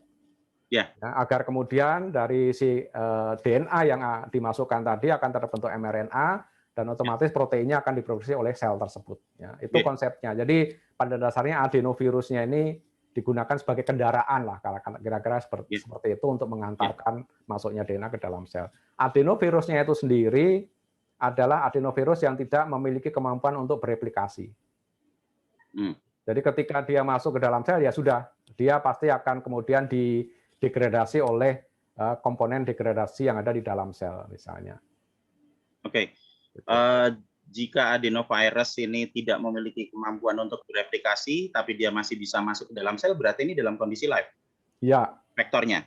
Live, Pak. Ya, betul. Tapi dia tidak memiliki kemampuan untuk bereplikasi. Itu yang utama. Ya. Kemudian untuk ini, Pak, dari sifat adenovirusnya sendiri. Karena yang kami tahu itu kalau misalnya adenovirus itu memiliki kesamaan sifat dengan orthomyxovirus dan paramyxovirus yang ketiganya memiliki kemampuan untuk mengaglutinasi darah. Apakah mungkin ini bisa menyebabkan efek penggumpalan darah seperti yang mungkin sudah pernah didapat dari aplikasi di lapangan? Ya. Sejauh ini ya berdasarkan hasil uji preklinis juga studi yang dilakukan sebelumnya, AstraZeneca ini kan dasar vaksinnya itu berasal dari Oxford ya, University dari Jenner Institute ya, Prof. Sarah Gilbert. Itu sebenarnya sudah mulai dikembangkan 10 tahun yang lalu ya, dan dalam proses pengembangannya ini pada dasarnya semuanya sudah diuji. Ya, sudah diuji, salah satunya otomatis sudah dilihat apakah kemudian mampu menimbulkan tadi efek penggumpalan darah, dan sejauh ini sebetulnya tidak. Artinya juga berbasis pada uji klinis tahap 1 sampai 3 belum ditemukan kasus satupun yang menunjukkan hal tersebut gitu loh. Jadi apakah sekali lagi apakah kemudian kasus yang muncul ini kebetulan atau ada kondisi-kondisi lain yang kemudian menyebabkan itu muncul gitu di samping vaksinasinya itu sendiri. Jadi ada dua faktor ya kemudian menyatu sehingga itu kasus itu muncul. Itu yang saat ini sedang dipelajari. Karena kalau buat kami yang di kedokteran hewan itu kami sudah lama menggunakan adenovirus sebagai vaksin, tapi kita tidak pernah menggunakan adenovirus live untuk vaksin. Dan kemudian itu pertama, terus yang kedua adalah pada saat kita akan menguji titer untuk ketiga macam virus, orthomyxovirus, paramyxovirus, dan juga adenovirus, yang kita lakukan adalah menggunakan uji hemaglutinasi, uji sederhana berdasarkan sifat aglutinasi dari virusnya itu sendiri. Dan kemudian pada saat kita menggunakan antigen dari virus yang sudah diinaktivasi menggunakan beta propiolakton, itu sifat aglutinasi darahnya atau hemaglutinasinya masih tetap terdeteksi, sehingga kita masih bisa tetap mengukur titer dari virus tersebut dengan menggunakan red blood cell. Jadi yang jadi pertanyaan hanya itu saja, karena bahkan di kedokteran hewan kita tidak menggunakan adenovirus live gitu. Saya cuma ingin menanyakan apakah ada benang merah dengan aplikasi adenovirus live sebagai vektor, karena meskipun tidak bisa bereplikasi, mungkin virus tersebut masih memiliki sifat natural. Itu mengaglutinasi darah itu. Ya, saya tidak tahu persis ya, karena saya sendiri pun masih menunggu hasil dari studi yang saat ini sedang dilakukan. Tapi artinya berbasis pada studi-studi sebelumnya yang sudah dilakukan oleh Jenner Institute dalam hal ini, sebetulnya bisa dipastikan bahwa efek tersebut sebetulnya berdasarkan uji yang sudah dilakukan tidak ada gitu. Tapi kan kadang apa yang dilakukan di uji klinis tidak selalu menghasilkan atau katakanlah memunculkan hal-hal yang mungkin di aplikasi realnya pada masyarakat yang otomatis dari sisi genetik atau dari sisi yang lainnya sangat bermacam-macam. Itu yang pada dasarnya sedang dipelajari, tapi menurut saya mungkin akan sangat sulit untuk menentukan apakah itu benar-benar terkait dengan kondisi khusus pada orang-orang tersebut gitu. Oh ya, siap. Makasih Pak. Nanti mohon informasinya Pak jika ada data tambahan lagi. Pak. Terima kasih Pak. Sama-sama. Ya sekali lagi memang harus digunakan virus yang aktif ya dalam hal ini, karena kalau tidak misalnya vaksin dari Sinovac itu misalnya kan sudah diinaktifkan, itu sebetulnya tidak bisa lagi menginfeksi sel. Iya, betul. Ya kan? Ya, jika otomatis ya itu tadi dia tidak bisa menginfeksi sel. Kalau bisa menginfeksi sel dikhawatirkan malah DNA yang terkandung di dalamnya misalnya kemudian bisa diproses lagi oleh sel sehingga muncul virus yang baru gitu ya. Ya, betul. Tapi, karena virusnya ganas ya. Ya, betul. Tapi kalau untuk adenovirus ini justru yang diinginkan adalah sel yang masih aktif, yang kemudian bisa menginfeksi sel, tapi tidak bisa bereplikasi, dan otomatis ada beberapa gen yang sudah dihilangkan, yang memungkinkan itu tidak bereplikasi, dan juga ada komponen-komponen protein yang dihilangkan. Jadi pada dasarnya ini sudah banyak mengalami perubahan. Kan itu adenovirus yang berasal dari simpanse kan? Simpanse, ya. Betul. Misalnya gini, jika dia tidak bisa bereplikasi, kemudian adenovirus ini disuntikkan, diinsertkan oleh protein S ke dalam, kemudian dia nanti akan masuk ke dalam inti sel, apakah protein S-nya itu akan diperbanyak di inti sel, sementara virusnya tidak bisa diperbanyak? Jadi otomatis di situ sudah ada di kaset ekspresinya ada penyandi-penyandi ya, supaya kemudian mRNA-nya terbentuk di inti sel oleh proses transkripsi, dan setelah itu proses biasa Pak, mRNA-nya ke sitosol, oleh ribosom terbentuklah proteinnya gitu. Ya, berarti nanti hanya akan diproduksi protein S saja, betul, tanpa memproduksi whole virus. Betul, seperti itu Pak. Ya. Ya, terima kasih Pak. Di sini ada juga yang mengembangkan, Prof. Nyoman tadi juga mengembangkan vaksin berbasis adenovirus. Lalu ada tim ITB juga mengembangkan vaksin adenovirus. Tapi saya kurang tahu apakah mereka menggunakan AD5 atau AD yang lain, gitu, adenovirus yang lain. Gitu. Ya. Karena dikhawatirkan kalau menggunakan adenovirus, kita tidak bisa lagi menggunakan adenovirus untuk booster. Karena otomatis tubuh kita sudah memiliki antibodi terhadap adenovirusnya itu sendiri, gitu. Jadi otomatis harus dipilih platform vaksin yang lain kalau seandainya diperlukan booster. Misalnya untuk menghadapi varian yang baru, gitu misalnya. Ya, sebenarnya jadi saya berpikir bahwa sebenarnya kalau kita mau mengecek untuk uji keamanan atau safety untuk dari vaksin yang berbasis vektor adenovirus. Jika nanti vektornya tidak bisa melakukan replikasi, maka yang dilakukan adalah mengukur titer protein S sebelum disuntikan dan juga titer adenovirus sebelum disuntikan, kemudian dibandingkan kembali dengan sesudah disuntikan tersebut, misalnya di hari keempat atau kelima, untuk lihat titer adenovirusnya apakah dia berubah atau tidak. Karena kalau tidak bisa direplikasikan harusnya kan 0. Dan kemudian nanti tinggal terakhir mengukur titer antibody terhadap protein S yang kemudian bisa diperbanyak di dalam sel dan somehow nanti bisa keluar dari sel tersebut. Ya, itu seperti itu ya. Ya, itu ada di itu Pak studi yang menjelaskan tentang uji preklinis mereka. Oh, enggak.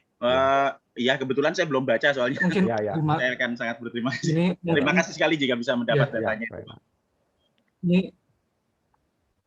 Oke, terima kasih Pak Indro, Pak Win. Menarik sekali mungkin ini ya. Tapi mungkin waktu juga yang ini apa? Tinggal 3 menit lagi. Siap, Pak. Terima kasih Pak Win dan Bapak Ibu semuanya yang telah aktif diskusi ya dalam paparan dalam knowledge seminar, sharing seminar bioteknologi LIPI pada pagi ini. Mungkin saya tidak akan menyimpulkan karena sudah banyak sekali yang dibicarakan dari mulai pengembangan dari desain protein sampai proses produksi GMP untuk clinical trials dan isu-isu penting yang sangat yang lagi hangat sekarang tentang vaksin atau efek samping dan lain-lain sebagainya. Mungkin saya mohon pamit undur dan saya akan kembalikan ke Mbak Wardah sebagai MC. Silakan Mbak Wardah, terima kasih. Terima kasih kepada moderator Dr. Andri Wardiana dan kami juga mengucapkan terima kasih kepada narasumber Dr. Retna Dwi Kusharyoto untuk materinya yang sangat menarik dan bermanfaat bagi kita semua. Baik Bapak Ibu, sebelum kita akhiri, kita foto bersama dahulu. Kami mohon kepada Bapak Ibu untuk dapat mengaktifkan kameranya. Silahkan Mas Andri.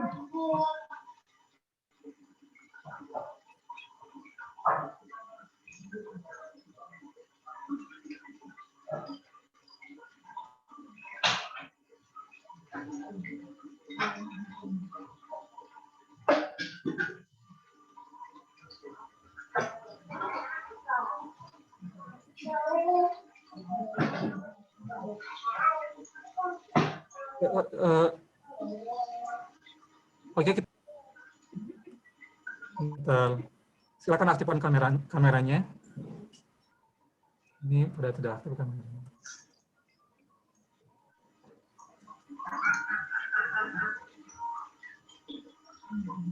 Oke, 1, 2.